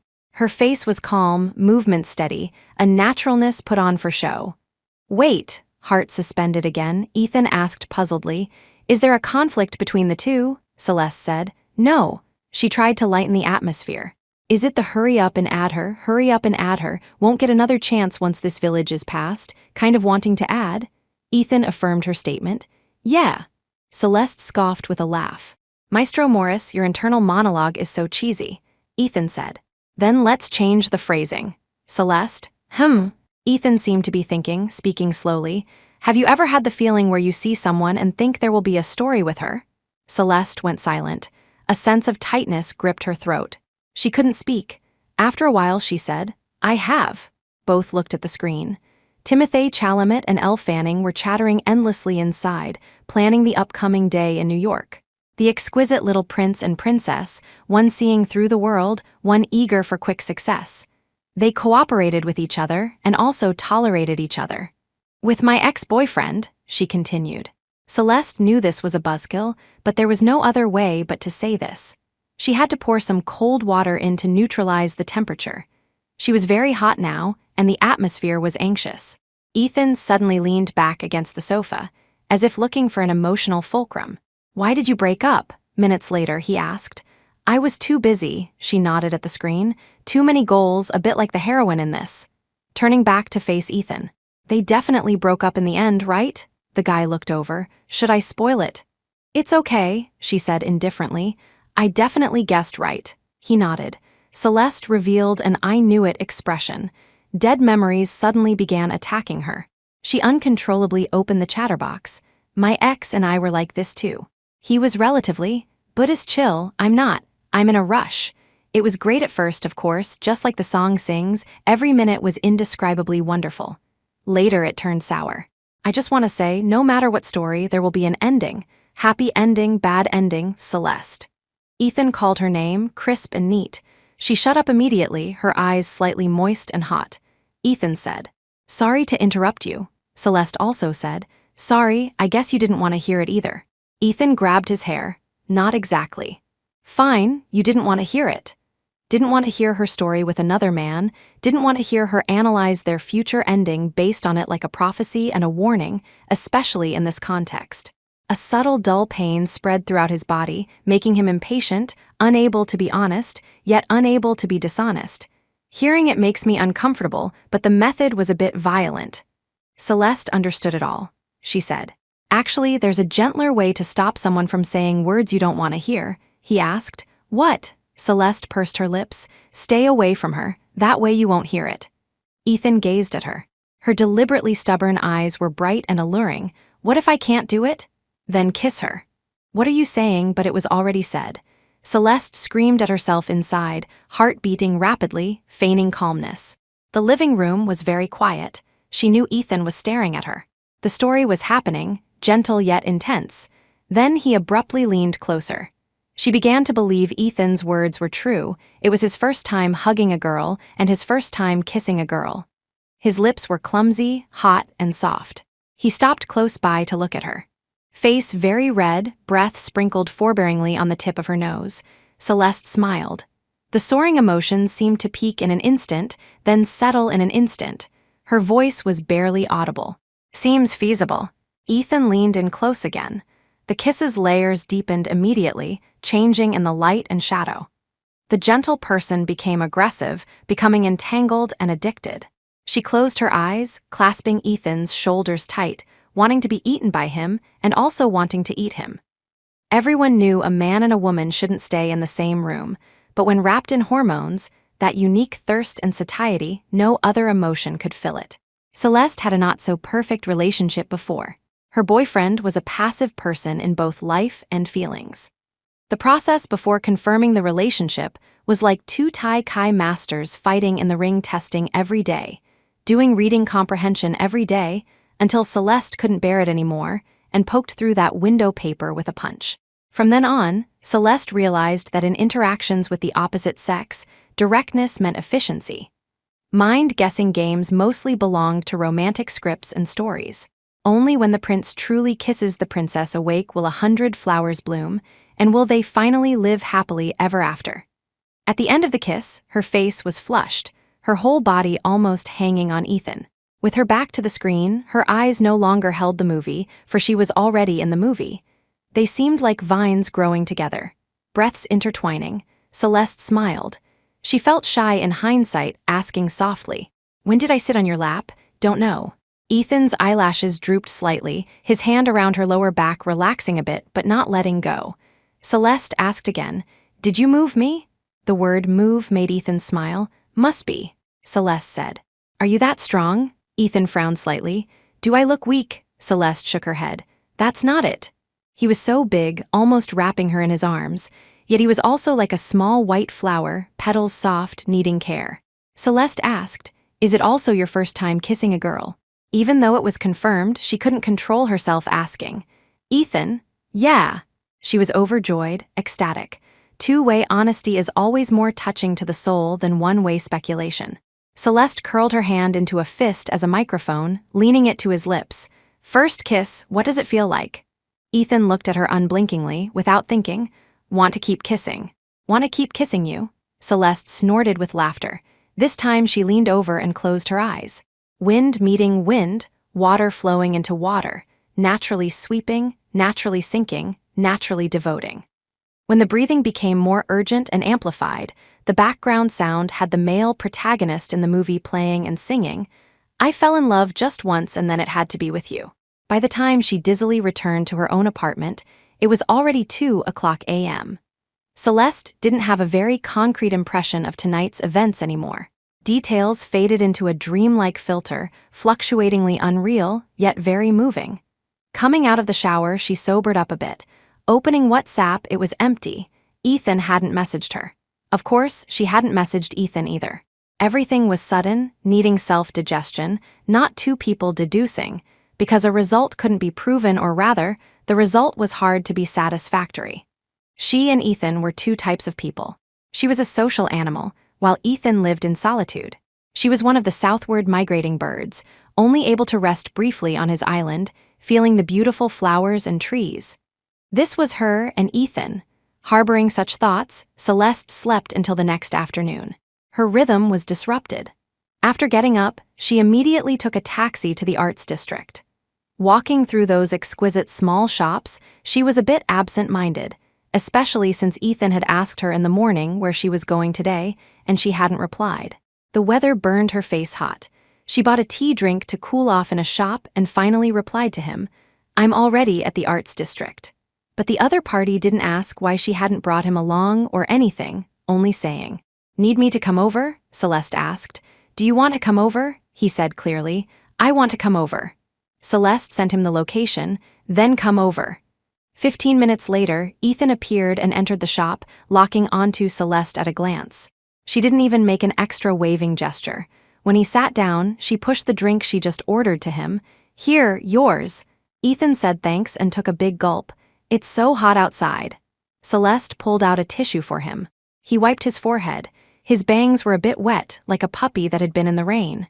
Celeste started to smile. Ethan noticed and smiled along. "What are you laughing at?" Celeste said. "Laughing that you do whatever I give you." Ethan said. "What you give me isn't wrong." Celeste's heart rate sped up a bit. She pinched the straw higher and took a sip. "You know that again?" Ethan looked at her. "Could it be wrong?" Celeste avoided his bright, naked gaze. "What I give you now isn't wrong." Ethan chased the question. What about before? His face and tone suddenly became serious. So he had a temper too. She thought he had no temper. Yes, how could a person have no temper? She abandoned him today because she couldn't figure it out herself, wanted to calm down. Her heart trembled. Celeste took a deep breath. Before refers to when? The past few days, or last night. She avoided it secretly. Ethan didn't speak. His delicate sensitivity made him keep his mouth shut. Celeste suddenly covered her face with both hands. I'm very sorry for not answering you today and running out secretly by myself. She wasn't an avoidant attachment personality, just she continued. I thought a lot last night. You know I will go back. We both have to go back. Not just going home, but returning to their own lives. Today is the 4th day, but also the 3rd to last day. Celeste leaned back in the chair. I have to leave the day after tomorrow. She looked at Ethan. What about you? When do you leave? Ethan said. I booked the apartment for half a month. She seemed to suddenly find a breakthrough. Right, you have to leave too, just a week later. Ethan asked. Where are you from? Celeste said. I stayed in Hangzhou. You, Ethan replied. Beijing, briefly approaching, then quickly separating. Like fate, Celeste asked. Is your home there? Ethan replied. Yeah, he added, but I am very free both as a person and with time. Celeste heard the implication in his words. I'm not. The vacation these few days was squeezed out with great effort. The day after returning, I have to attend clothes training, then start the job. Work will be extremely busy. Last night she said hesitantly. Weren't you also struggling with and avoiding this? A result everyone has to face. I don't regret what happened. She lowered her eyes. Knowing you is wonderful. Ethan kept looking at her. There was no expression on his face, but the hurt in his eyes was about to overflow. Finally he said, Me too. But Ethan's voice was unusually calm. Can we finish the story properly? In our Decameron's 7-day tale, on the 4th day, you left me behind. His description made Celeste frown because it sounded particularly harsh and cruel. Like relief and yet like being forced, Celeste nodded. Okay, it should be like that. My plan today is to stroll around the Arts District and go to Pine Street to eat good food. Do you want to join? Ethan responded quickly. Yes. They silently drank their respective drinks empty, then walked out of the shop door together. The sun had set, and the afterglow spread among the houses, like melting butter in chocolate toast. What does a kiss mean? Celeste considered this for a long time last night. Holding hands, hugging, kissing the trilogy of love. Who stipulated they must exist for love. When she walked on the crowded street with Ethan without any physical contact. When she couldn't righteously ask Ethan to hold her hand to prevent getting lost. She suddenly realized that a kiss only means a kiss. I want to kiss him. He wants to kiss me. A hug only means a hug, meaning a momentary need. Celeste turned her face away in the darkening light, quietly wiping the moisture from the corner of her eye. Because she knew clearly, when she felt sour, when she wanted to cry, that was also just a momentary need. In this season, the small shops in the Arts District were covered in clustered vines, greenery, and flowers. One type of flower was particularly abundant, looking like morning glories that had changed skin color. But the petal shapes weren't exactly the same orange-gold, very similar to the color of the sunset. In the city where Celeste lived for a long time, such flowers could also be seen everywhere.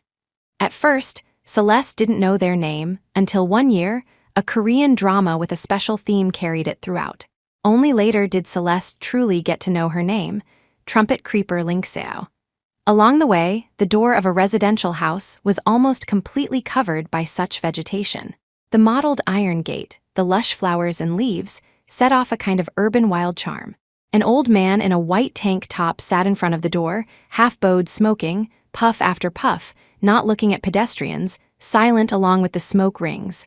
Celeste took a photo from a distance. Ethan stopped there waiting for her. These days, he hardly took out his phone to record scenery or images. Maybe just as he said, broad eyes, his pupils and brain were the best lenses. Celeste continued walking forward, looking down to admire that photo, suddenly reciting, If I love you. Ethan stopped, ripples gently moving in his eyes. She continued, I will never be like a trumpet creeper, using your high boughs to show off myself. Ethan reacted, smiling wryly. If I love you, I will never mimic the infatuated birds, repeating monotonous songs for green shade.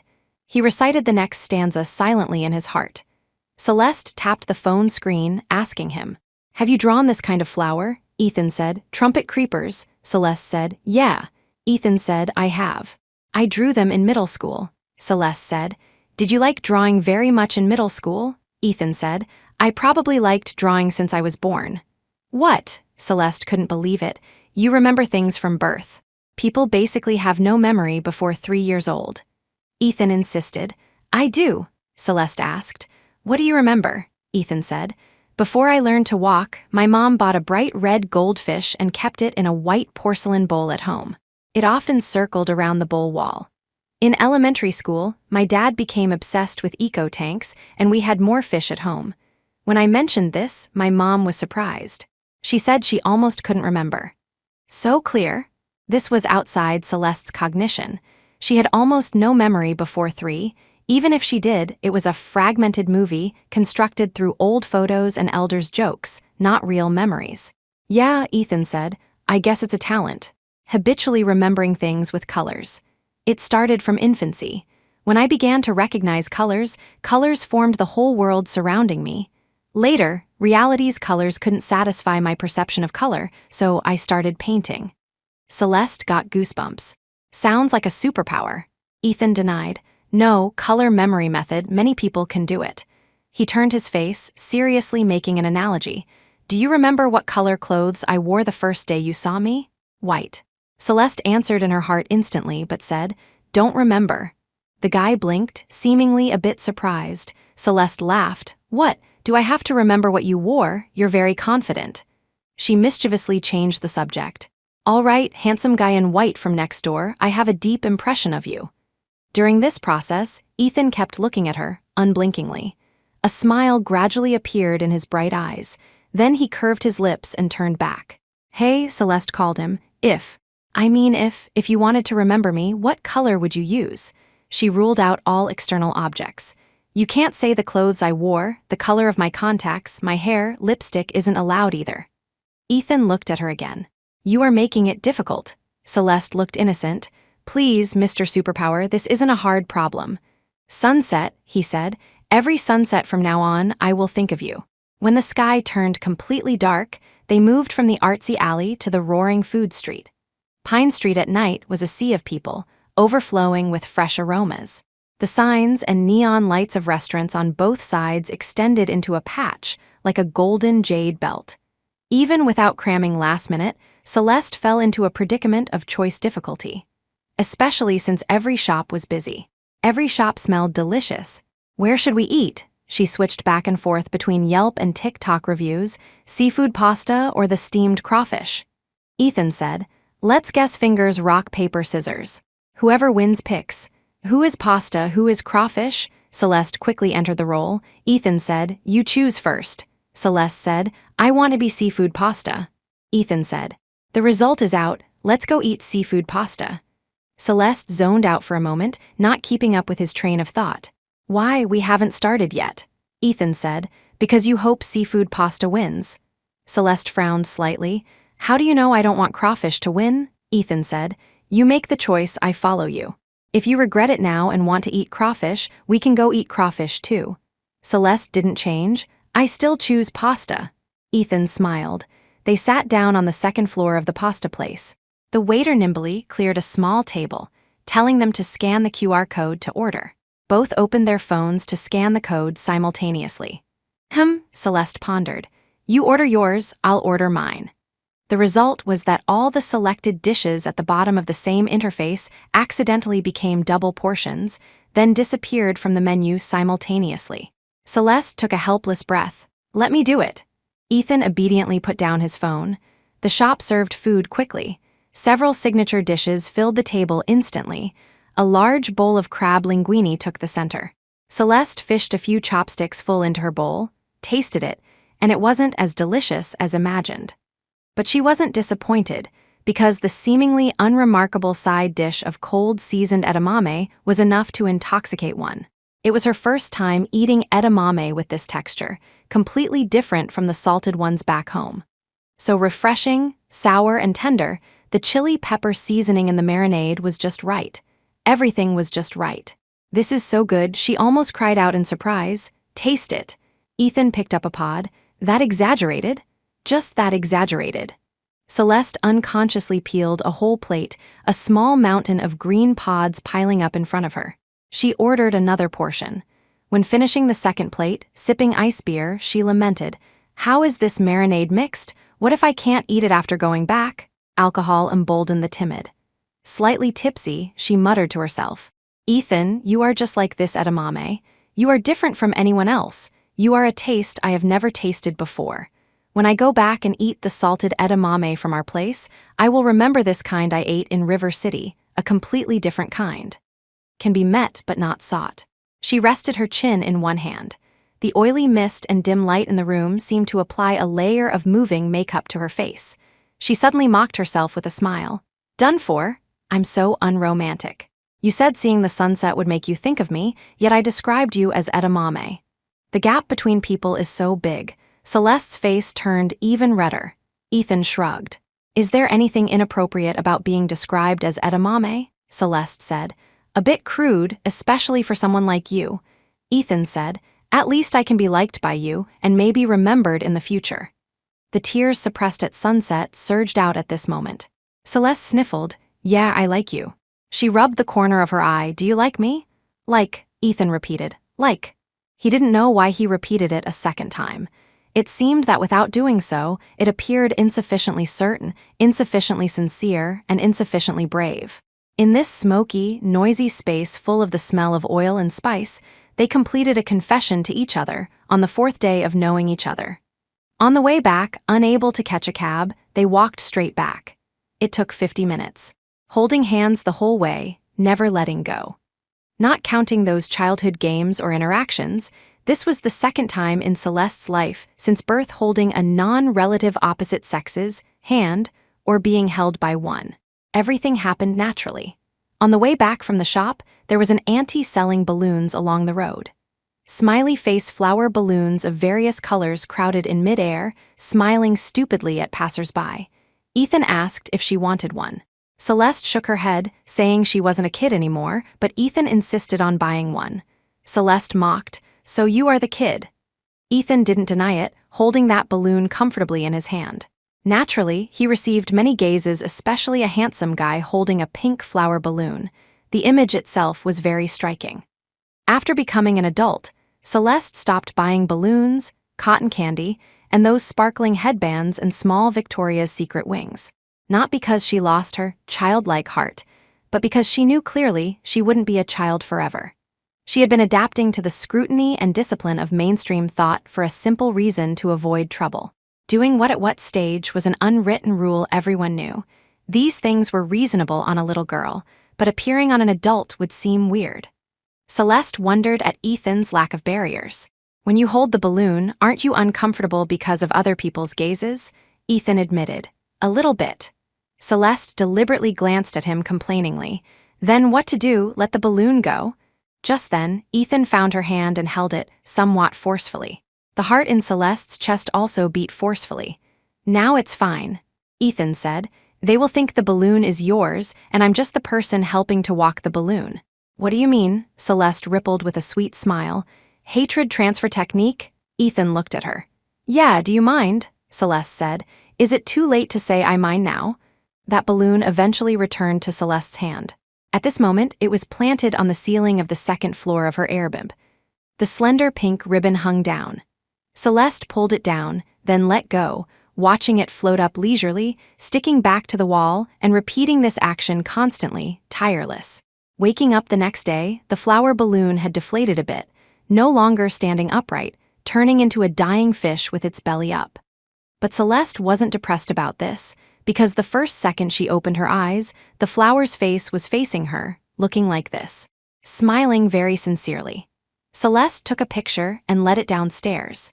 She wrote a few words on the back of the balloon with a black marker, then went out and tied the balloon to the door handle of 2202, messaging Ethan. "I left the balloon at your door. It seems to be dying." Ethan was always optimistic. "It's okay, still floating." A few seconds later, he added, asking, "What do you want to eat?" Thinking he must have seen those words. "It's hungry, I'm hungry too." A pink balloon flower turned her back into a little girl, needing care, needing feeding. She sat lazily on the sofa replying, "Think for yourself." Half an hour later, Ethan arrived at her place carrying breakfast. What was amazing was that the balloon had also returned to a bulging state, even more spirited than last night. Celeste asked in amazement, "How did you do it?" Ethan said, "There happened to be a wedding company on the way to buy breakfast. I went in and asked if they had a helium tank and could help me inflate it. The boss didn't even charge me." Celeste unwrapped the breakfast. "Today is your lucky day." Ethan said, "It's your lucky day. This is your balloon." He brought 2 servings of soup noodles, bagels and pastries. It was obvious he had rushed here. His forehead was full of sweat when he sat down. Celeste pulled out a soft tissue, wanting to wipe his sweat. Ethan was about to take it, but she shrank her hand back, clutching the tissue. "Can't you just let me wipe it?" The guy laughed, obediently leaning his forehead over.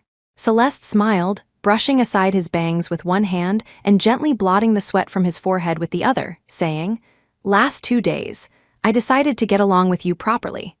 When she retracted her hand, Ethan sat up straight. "How to get along properly?" Celeste looked back. That pink balloon had floated to stop by the window at some point, back to them, overlooking the riverbank under daylight.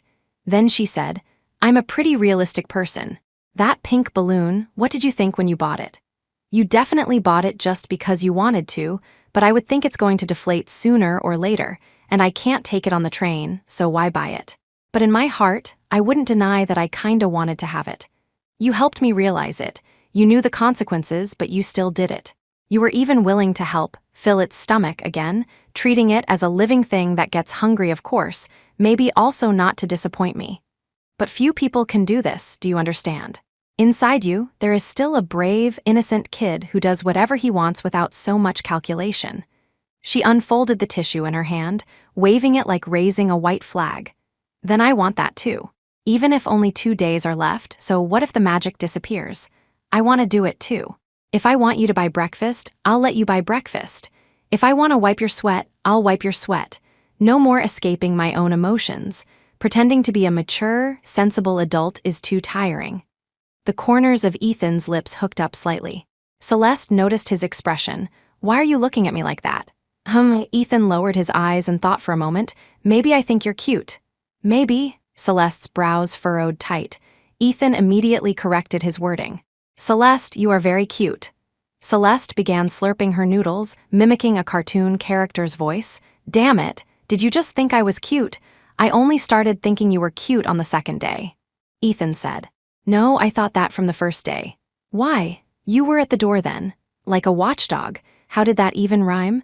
"No," Ethan denied anxiously, but got stuck, afraid he couldn't express himself properly. After staring at each other for a moment, Celeste burst into laughter, clutching her stomach until tears squeezed out. Ethan laughed along with her. Actually, what he wanted to say was that magic doesn't fade from someone like her. It was she who made him open the window, telling him that every day's sunset is different. He had never thought about it that way. He thought every day was the same. Seasons, mornings, and dusks, identically replicating the past, like a cheap old movie playing repeatedly at the village entrance. Squandering brushes and paint became his only way to loathe and escape the world. For the first time, he realized that someone would actually be disappointed for missing a sunset on a certain day. The world is precious, time is precious, and the sun every day is precious. She took him to start over, to perceive and absorb the color and light in reality. So Ethan decided to keep that sunset. In a corner she couldn't see, he secretly took dozens of photos, chose the one he thought was the most beautiful and closest to what the naked eye saw, and shared it with her. He would smile every time he thought of it. He described the scene of their first meeting specifically. "After I came to River City, every time I went out, there was just a deep, dark corridor. Except for picking up takeout from the elevator, I didn't see a single person. Every day was the same, no different from the past. Then one day, I opened the door. It was at that moment, he opened the door and saw a real fairy and real magic. After finishing brunch, Celeste opened the blinds, as if turning on a wall of high-performance LED strips. She immediately frowned and closed them, turning back to ask, "Is summer in River City always like this?" Ethan was cleaning up the takeout boxes on the table. "It's a furnace city." Celeste smiled. Summer in Hangzhou is the same. Have you been to Hangzhou? She went back to the stool by the table and sat down. Ethan said, I have. The professor took us to the academy there for an exchange. Celeste glanced sideways. How long did you stay? Ethan said. 5 days. Celeste asked, what was your impression, of Hangzhou? Ethan said very intuitively, high cost of living. Celeste frowned. Your answer is so realistic. Ethan added, high level of civilization too. Celeste scratched her hair. Is that how a painter is supposed to answer? Ethan smiled and asked, how is a painter supposed to answer? Celeste rested her chin on her hand and thought for a while. The scenery and culture of Hangzhou. Forgive my stereotype of artsy workers. She pointed out sensitively. You didn't answer that way just to adapt to a layperson like me, did you? No, during that time we were running back and forth between the school, hotel, and art museum. No time to appreciate the details at all. Ethan skipped this question, which couldn't yield a full score answer, and asked her back. What about Beijing? Have you been to Beijing? Celeste nodded and began to recall. I went during the summer break of 9th grade with a tour group. As a reward for getting into a key high school, when can parents in this country stop being so pragmatic, making the parent-child relationship feel like a transaction of power and money? At the end of the sentence, she raised her voice in lament. Ethan smiled. What was your impression? Very iconic. The Forbidden City, the Summer Palace, the Great Wall. She counted them off. Oh right, let me show you something. She scrolled through her phone album to find a group photo from that time, accurately speaking, not a phone photo, but a film photo she had taken a picture of. The woman beaming next to me is Mrs. Harper, my mom. The one with the heavy iron bangs is me. Ethan leaned in to look closely. How tall were you then? Celeste said. I knew you were going to ask that. Because in the photo, she was a head shorter than her mother, looking very thin and small. My mom is 2 meters tall. I'm 180, Celeste joked. No, I was only 152 cm then. The tour guide even asked if I was an elementary school graduate out for fun. My parents looked awkward. I developed late. I only shot up after entering high school. Celeste realized with hindsight. Wait, why don't you have a Beijing accent at all when you speak? You mean like this? Ethan quickly switched to the distinct rhotic accent of Beijing. Celeste laughed. Yes, that's the flavor. Ethan smiled along. I only speak like that at home. I speak standard Mandarin when I'm out. Do you also speak Russian? Ethan, yeah. English? Yes. What else? Japanese. Celeste was shocked. Are you one of those legendary Ivy League prodigies, mastering 8 languages from childhood? Ethan smiled. How is that possible? I learned Japanese later from watching anime. Celeste immediately asked, really? In Japanese. Ethan was amused by her, replying seriously in Japanese. It is true. He spoke Japanese 10 times gentler than he spoke Chinese. Celeste suggested, if you stop painting one day, you can go be a voice actor. Ethan said, you wouldn't say that if I spoke Russian. Celeste fell silent for a few seconds. Ethan asked, need me to demonstrate? Celeste pursed her lips and waved her hand. No need. In the afternoon, the two moved from the dining table to the sofa. Celeste found her tablet in her suitcase, propped it up in the center of the coffee table, and randomly found a movie to kill time. After hugging her legs and watching quietly for 20 minutes, Ethan beside her suddenly spoke. You have to start work when you go back to Hangzhou? Celeste stared at the little figures moving on the screen. Yeah, on board in September. State-owned or private enterprise? Celeste didn't look away. Market Regulation Bureau, IT position. Intense competition, they only hired 2. A male PhD from a top university was exempt from the written test. I fought my way out purely on personal strength. When I got the notification, our family of 3 all breathed a sigh of relief. My parents were especially happy, immediately sending my scores and the public notice to the family group chat, and then relatives started spamming thumbs up emojis. She raised a thumb with a calm face. Ethan laughed immediately. He asked, what about yourself? How do you feel? Celeste said. Calmly happy, I guess. Ethan asked, because the result was expected? Celeste replied, not expected, just prepared to face various results. Good or bad, it's the same. The truth was, she had never failed. Her way of eliminating risk was to make the choice least likely to go wrong, and then make herself succeed as much as possible. She suddenly turned back to look at Ethan. Do you like your life now? Ethan paused. Do you mean the broad now or the specific now? Celeste answered for him. You must like it. Ethan didn't answer, only asking, What about you? Do you like your life now? Celeste affirmed. Can't say I like it, but can't say I dislike it. Walking on the path I want to walk on, very steady. In my opinion, safety is the core of happiness. But some people think hope is the core of happiness, constantly imagining the oasis and garden ahead. But I think a road sign is enough. Yeah, I arrived here, checked in, took a photo. I don't really care if it's beautiful there or not. What about you? She stopped paying attention to the movie, looking at Ethan unblinkingly. What is your core of happiness? This question seemed to stump Ethan. He was silent for a good while. I'm not sure either. He showed a bewildered expression. Isn't it your interest? Painting? Celeste was confused by his confusion, but Ethan answered clearly. Painting is a symbiotic relationship, like breathing and the seasons. You describe work so romantically. Do I? Celeste couldn't ignore the envy spontaneously rising within her. She absolutely couldn't achieve this unity of heaven and man in her studies and work. Am I a very boring person? She finally went back to watching the movie, but couldn't connect with the previous plot anymore. No, Ethan sounded surprised. Why would you think that? Because she kept convincing herself, Celeste answered in her heart, convincing oneself after another, so much so that she lost the courage to break the shell. But it is undeniable that self-consistency is a rare and precious survival instinct, because you are much more interesting than I am. Clearly, you are the more interesting one, right? It's you. They fell into a weird loop of deflection, just to prove the other person lived a more meaningful and colorful life than themselves. Finally, Celeste ended the topic, returning to the beginning. Have you figured it out? Your happiness core. Ethan gave an answer she completely didn't expect. Can it be you? Celeste widened her eyes in astonishment. The boy quickly filled in a sentence. Just for these few days. When he said this, his eyes were as pure as an infant's, holding an irresistible innocence in his demeanor. Celeste thought of a saying. For women, like comes from admiration, but love can always trigger maternal instinct, tolerance, and pity.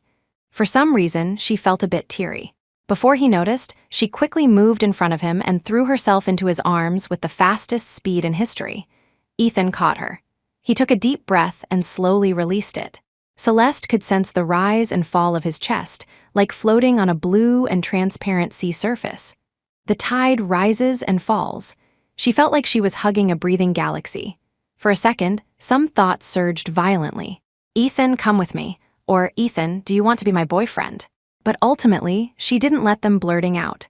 Because it was too selfish, she calculated that he would definitely say yes, and it wasn't safe.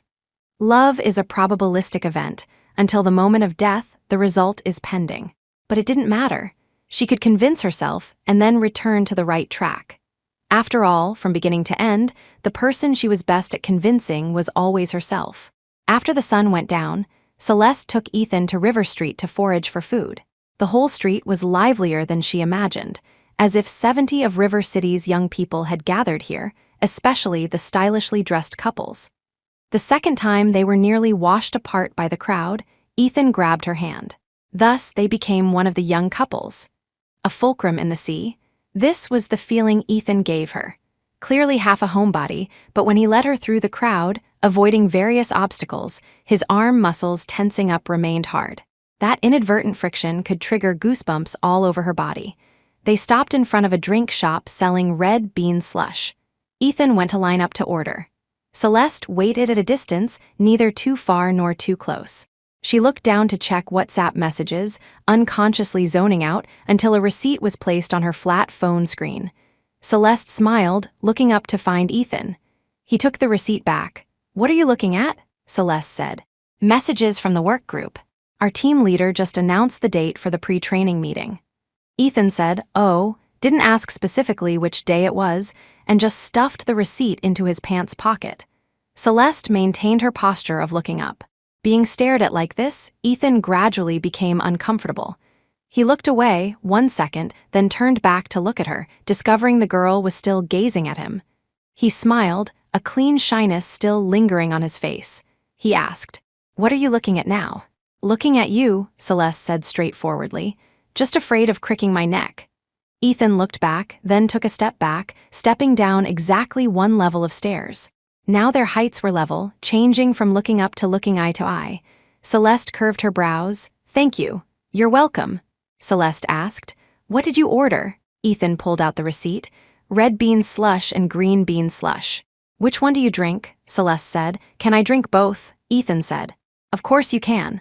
Celeste got her wish to taste both slushes. Ethan too. While walking and browsing, they exchanged taste evaluations, finally reaching a consensus. Green bean is refreshing, red bean is thick and creamy. That night, Celeste lingered in Ethan's apartment again, browsing for movies. Using the word lingered was because she knew clearly Ethan wouldn't chase her away. She had obtained a key with a 7-day limit, able to come and go freely in his temporary life. Ethan opened 2 bottles of Coke and placed them on the coffee table. Celeste took a can, holding it in her hand. "How long did you rent this Airbnb?" Ethan said. "Half a month."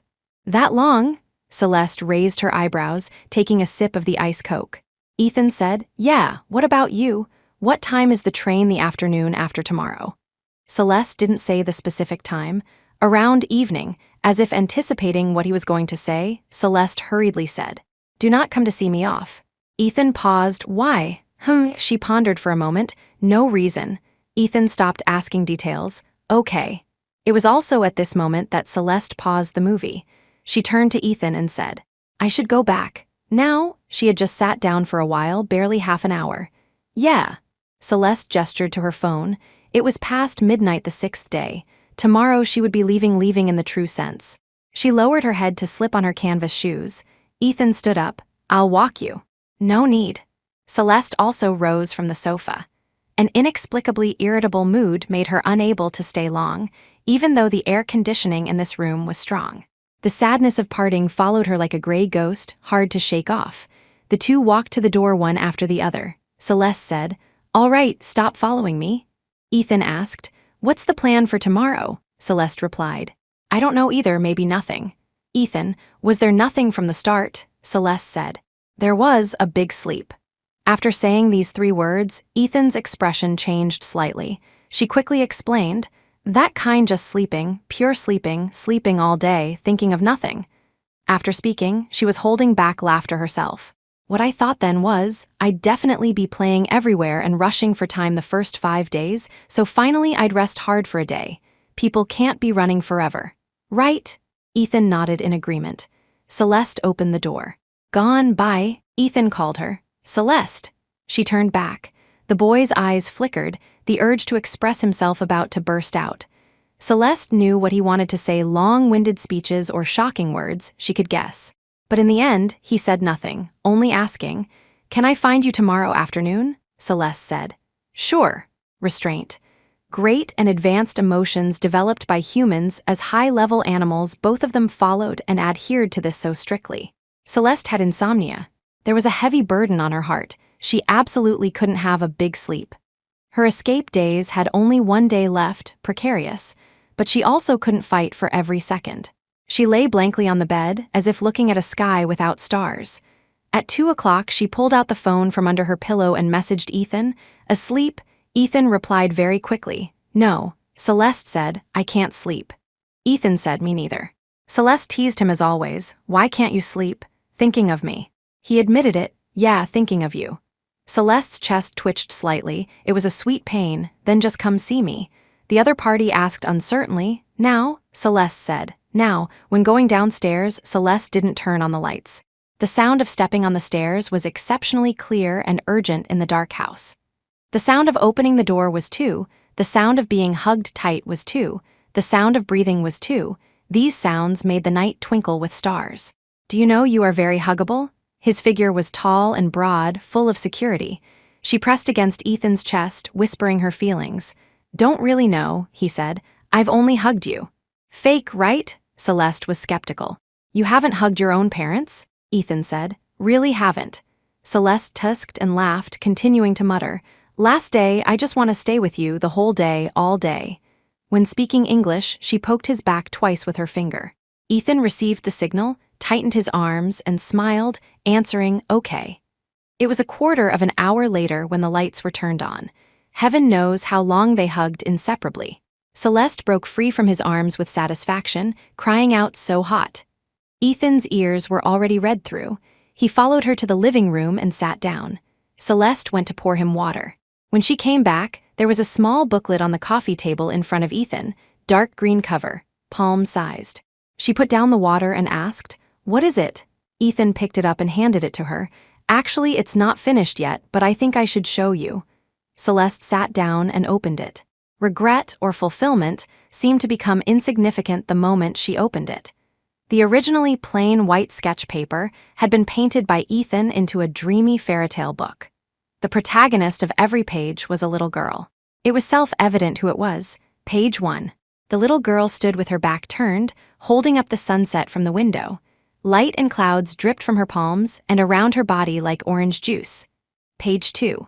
The little girl lay on lake water that looked like pink satin, hands behind her head, eyes squinting comfortably. Page 3. The little girl pedaled a bicycle floating in the night sky of the river beach, sparkling star particles dancing in her wake. Page 4. The little girl stood among flower bushes, curtsying. Vines and leaves wrapped around to form her skirt, growing wildly on her. Page 5. The little girl curled up in a furry edamame pod, a plate of seasoned edamame with perfect color and smell. She was round and plump, sleeping peacefully, a Thumbelina from Andersen's Tailies. Page 6. The little girl rested her chin on her hands at the window, eyes innocent. Just like in Up, the wooden cabin she was in was being pulled toward the sky by countless pink flower balloons. In all the pictures, there was only her, but they were all more beautiful than what she saw with her own eyes, hundreds of thousands of millions of times better. Infinitely positive. People are really strange, always pursuing a result fulfillment or lingering regret. There must be one yet finding it hard to accept the truth. The best is often the during, not the result. Celeste flipped through it repeatedly, eyes blurred with tears. 6 days Celeste began to believe in the law of attraction. Because she had listed an extra Easter egg at the end of her list, the content of which was very straightforward, a romantic encounter. She never shied away from having a pink story during a trip, and the result was getting what she wished for. Taking the tissue Ethan handed over, she wiped away the tears in her eyes. "Am I acting in a movie?" She looked up around her. "Where is the camera? Where is the director? Behind the curtains or in the lampshade on the ceiling? Come out."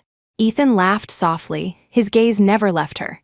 "Is it possible? The camera is in my eyes." Celeste held up the art book customized exclusively for her, looking back at him. "Are these your finished films?" Ethan nodded. Celeste said, "Then your lens filter might be set a bit too strong." Ethan laughed again. He was always amused by her. "When did you draw them?" Celeste flipped through the book again and again, unable to put it down. Ethan said, "Drew them after coming back every day." "How long does it take to finish one?"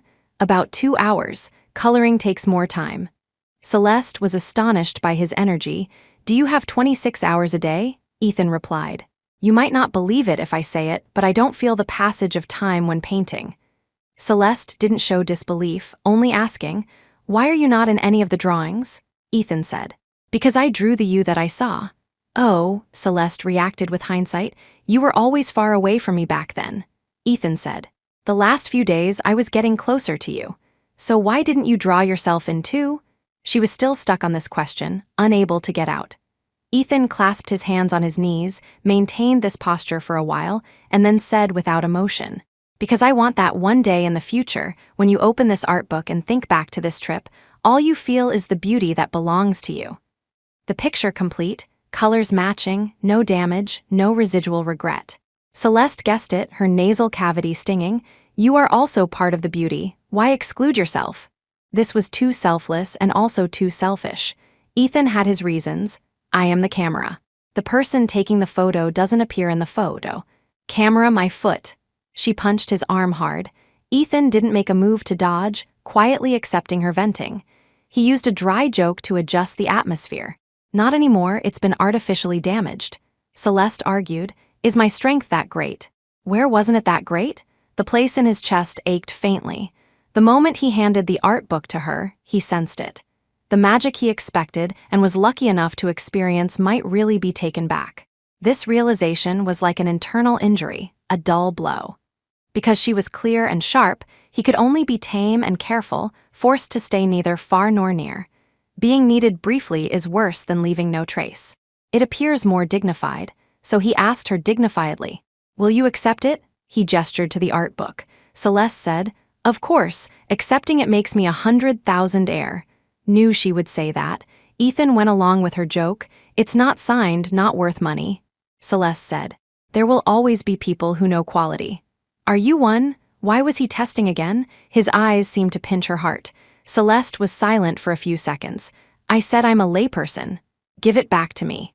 He finally had the reaction a little boy should have, that stubbornness of not being recognized. "No." She immediately hugged the art book tight, like a little girl treating a cherished doll. "It's mine now," Celeste said proudly, with a face saying, "Don't even think about taking it." Ethan turned his body slightly sideways, allowing his line of sight to touch her better. "Actually, I haven't finished painting." Celeste raised her eyebrows. "What else do you want to paint?" "Day 6, he answered. "But since you said you wanted a big sleep, I can paint you sleeping." "Can you paint me as Sleeping Beauty?" Ethan nodded happily. "What sleeping pose do you want?" Celeste pressed her palms together, placed them by her cheek, closed her lashes tight, tilted her head in the darkness, and raised her lips. "Like this, wait for me." The sofa beside her made a sound. Ethan stood up. Celeste opened her eyes, grabbing the hem of his clothes. "Where are you going?" The serious boy answered seriously. "Going back to get painting tools." "You promised to stay with me all day." Implication: leaving for even a second is not allowed. Ethan looked at her from above, his face gentle against the light. "Do you have a pen here?" Celeste jumped off the sofa, barefoot, to rummage through the suitcase spread open in the corner. "Is a black gel pen okay?" She squatted there looking back at him. "Yes." Walking back to him, she waved the pen. "Is it okay without color?" This person was rarely smug. "I was first in sketching at university." Celeste choked for a second. I saw it in Maestro Morris's bio." She deliberately put on a weird, lowly voice. The art book returned to Ethan's hands. He flipped to a blank page, turned back to look at Celeste, and made a please gesture with the pen in his hand. Celeste cooperatively leaned back against the cushion, restoring the posture just now, eyes slightly closed. "I can't move right."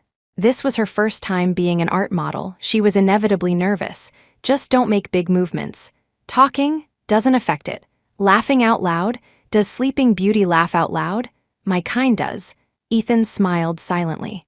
Looked at her, looked down, looked at her again. Before moving the pen, he was already outlining with his eyes. Celeste decided to give Painter Morris respect, holding her breath and staying motionless in the dark. Soon, she heard the rustling sound of the pen tip on paper, rapid and confident. At this moment, she opened her eyes and Ethan happened to look up. Celeste was stunned. Ethan was very different from usual. His gaze was full of observation and dissection. The paintbrush became his sharp weapon, and she was the prey in his palm, the meal on his plate, being focusedly dismantled by him aggression mixed with addiction. Her chest felt hot. She closed her eyes before he could react, swallowing at the same time. No more sound, except for breathing becoming heavier, heart beating like thunder. "What's wrong?" Ethan was surprised by her silence and stopped the pen. "Don't need to be so serious. I won't be distracted." The best-looking moment had already formed in his brain long ago, or rather, her every next moment was better, so it didn't matter. But Celeste still considered herself professional, maintaining JPG mode like a stiff but beautiful mannequin. Ethan smiled watching her. Just as he was about to lower his head to continue, she suddenly hooked the corner of her mouth. Ethan was still looking at her. "What are you laughing at?" Celeste pursed her lips flat. "Just thought of something." "What?" "Thought of." Whether acting mysterious or awkwardly shy, her tone wasn't so imposing but became slow. "A question to ask me." "Yeah." "Speak." Ethan clipped the pen back into the center of the art book, ready to listen wholeheartedly. "If the ship is destined to sink tomorrow," the girl's pale red lips moved slightly, "will you regret coming here?" The living room was completely quiet, only the sound of the air conditioner. Celeste felt the sofa moving, like the rustling of grass when a hunter approaches. She suffocated slightly in the darkness, yet was unwilling to open her eyes. Two contradictory thoughts argued. Don't come over and tear me apart. However, The fearful yet longing drama didn't burst out in a split second. Only a hand she was resting on was pulled out, but this was tense enough. The frequency of her chest rising and falling increased because Ethan's slightly cool lips pressed into her palm, like a small piece of melting snow. Burned by his deep sniff until her fingertips trembled, attempting to close tight, she grasped his answer. Winning that ticket was the luckiest thing in my life. The first time seeing Titanic was when Ethan was in 5th grade at a friend's house. This romance film that swept the nation had always been an immortal classic in film history, pirated tapes becoming a household staple like cold medicine. In the small room that day, it wasn't just Ethan. 4 boys from the same class sat side by side on the floor, simultaneously blushing crimson because of Winslet's snowy white, voluptuous body and the lust-fogged handprint on the car window. But at the end of the story, everyone wept uncontrollably because of the touching greatness of love. On the way back, Ethan ran very fast, but couldn't shake off the hurt the ending brought him. Later, his mother was tidying up the room and saw a drawing he kept in a drawer. It was a sketch. A young, beautiful man and woman kneeling on a small wooden board on the sea surface, hugging tightly, smiling with satisfaction. His mom asked what he drew. Ethan said, "This is the Titanic ending in my heart." That day, I started feeling that being able to paint is great, like having a stage for imagination, and rewriting endings and scenes can become a creator's private privilege. Ethan half-pillowed his head, speaking slowly. Celeste turned over to face him. "You make writing fanfiction sound so fresh and refined." "Right, writing fanfiction." Ethan smiled, also changing from lying flat to lying on his side. They lay face to face on the bed. He looked at her and she looked at him. Celeste lowered her eyes first. She always had some impromptu acts, like inviting Ethan to join her big sleep after the painting was done. Yes, it was abrupt, but they couldn't possibly stay awake for a whole day and night, could they? But when it actually happened, the person who was more uncomfortable turned out to be her. She had mentally tortured herself for as long as they had been chatting in bed. Unable to endure anymore, Celeste did a carp kip sat up abruptly. "Can I turn off the lights?" Ethan sat up too. "Sure." Click, click. Celeste turned off all the lights, letting not a ray of light sneak in. Darkness covered down like armor. She didn't have to face Ethan directly anymore. Celeste breathed a sigh of relief and lay back down. "Much better, isn't it?" she asked softly. "Ethan, yeah." The thin blanket rubbed a few times. Celeste mustered up courage to lean over, and Ethan seemed to sense it too, circling her with his arm, letting her lean completely against his chest. Celeste's breathing suddenly became heavy, because the armor turned into clouds and flower fields. "How did you know?" She stopped mid-sentence. "If I didn't do this, I would feel it was unreasonable." Celeste couldn't help laughing. When silence returned around them, Celeste felt Ethan's heartbeat. She wanted to confirm, fingers pressing slightly harder on it. Ethan's embrace immediately tightened. His breath came to the junction of her ear and neck. This expression was very obscure and very forbearing. Celeste felt ticklish beyond bearing from inside out. "Your heart is beating so fast." Her palm stopped there. "Yeah," Ethan responded vaguely. Celeste looked up, eyelashes sweeping across his chin, then lips. She pecked him. The boy was stunned, then lowered his head without hesitation, finding her lips. Hunger of the body is instinct. Hunger and lust is also instinct. Kissing realized the process of feeding, deeply drawing nutrients from both sides. Celeste's thoughts became fervent and messy. The only cognition remaining in her brain was touch. Ethan's chin was very smooth, lips and tongue also very smooth. Perhaps before coming, he had meticulously showered and shaved. Even the skin of his back exposed during the entanglement was like a peeled egg. Rough things were completely invalid on his body. He was perfect like a dream. They stopped just before almost suffocating. Celeste laughed inappropriately, laughing out loud. Ethan didn't ask what she was laughing at, just laughed along. Finally, both were laughing on the bed, hugging into a ball. What should have happened happened. What shouldn't have happened didn't happen. She slept in his arms for a night, until the sun was high in the sky. Countdown day. An ordinary day, a day that would happen and exist for countless cohabiting couples. Ordering takeout at noon, watching movies in the afternoon, going out for a walk to dump trash at night. So plain and so natural. On the way back, Celeste released that flower balloon. Watching it float toward the moon, she held Ethan's hand tight. "Where do you think it will go?" Ethan asked. "Where do you hope it goes?" "Beijing, I guess," Celeste sighed with emotion in the night color without thinking. "Let it go to Beijing to take a look for me." She looked back at Ethan. "Look at what you are doing." Ethan curved his lips. "If you want to see me, just video call me." Celeste's eyelashes drooped slightly, refusing. "No." "Why?" "Why?" Celeste couldn't answer. In middle school, she once fell in love at first sight with a pricey music box that could snow in a gift shop. From then on, she started looking forward to the new year, looking forward to the spring festival. After the holiday, when she rushed into the mall with a heart full of joy clutching her lucky money, the music box on the shelf had already been replaced. When she couldn't guarantee possessing something completely at the first moment, she wouldn't linger by the shop window, avoiding a replica of the same pain. Celeste's train was in the evening the next day. Approaching 4 o'clock, she pushed her suitcase out the door. Passing by Ethan's room, she stopped for a few seconds. Inside, the door was silent. From beginning to end, this boy didn't fight or fuss, respecting all her choices, all her wishes. WhatsApp was quiet, the corridor was quiet too, even the retention was very tactful. Celeste bought a bottle of water at the convenience store at the entrance. The owner asked what brand she wanted. She paused and replied, "Just water." Blazing golden sunlight covered the sky and earth. During these days in River City, there wasn't a single day without good weather. Evening was also daytime. The night was as fervent as a love song. After checking her ticket and boarding the train, Celeste walked through the aisle. Looking around at the worldly faces of men, women, old and young sitting or standing, laughing or quiet on seats on both sides, she actually had the illusion of waking from a dream. Only when sitting in the window seat did it feel real. Celeste looked down to open WhatsApp, stopping at the chat interface with Ethan. No new messages. The content from the previous night remained there, then just come see me. Now. The story seemed to pause here. Very perfect and somewhat empty. Celeste's nose blocked up. She protected her chest with her backpack. The train moved, slowly driving out of the platform.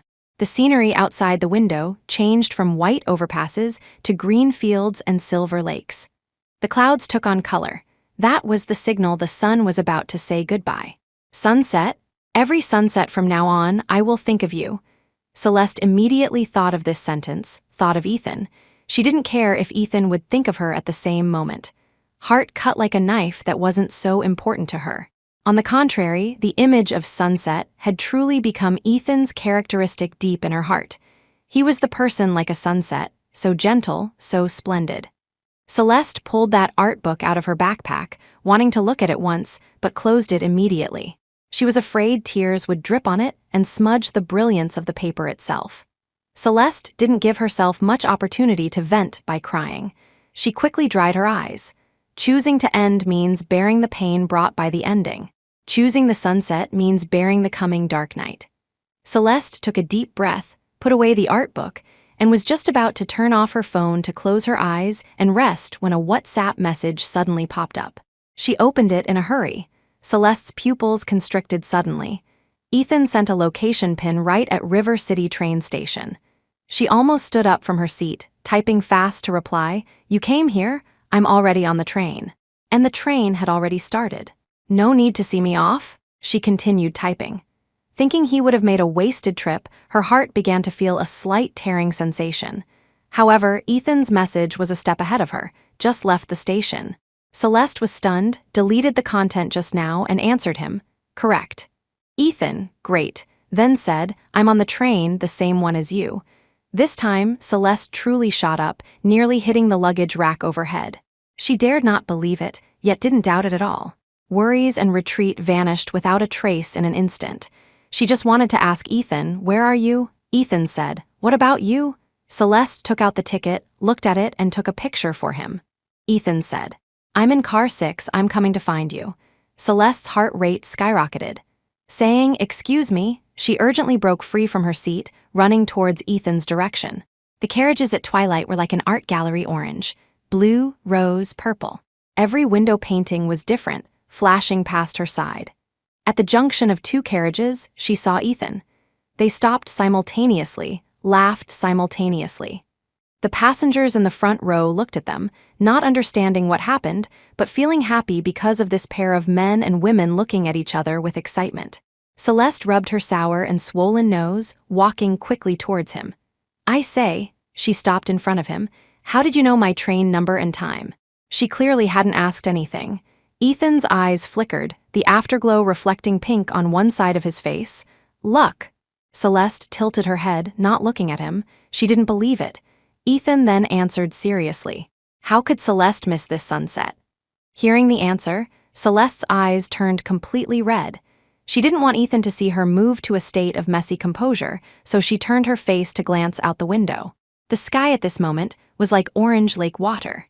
Clouds and light, layered and rippling, gentle as a poem. When she looked at Ethan again, her lips parted slightly. 10,000 words were in her heart, but she couldn't utter a single one. Finally, she sniffled helplessly and opened her arms. "Give me a hug." Ethan pulled her into his arms without a second thought, just like their first hug, just like their every hug. Celeste closed her eyes with satisfaction.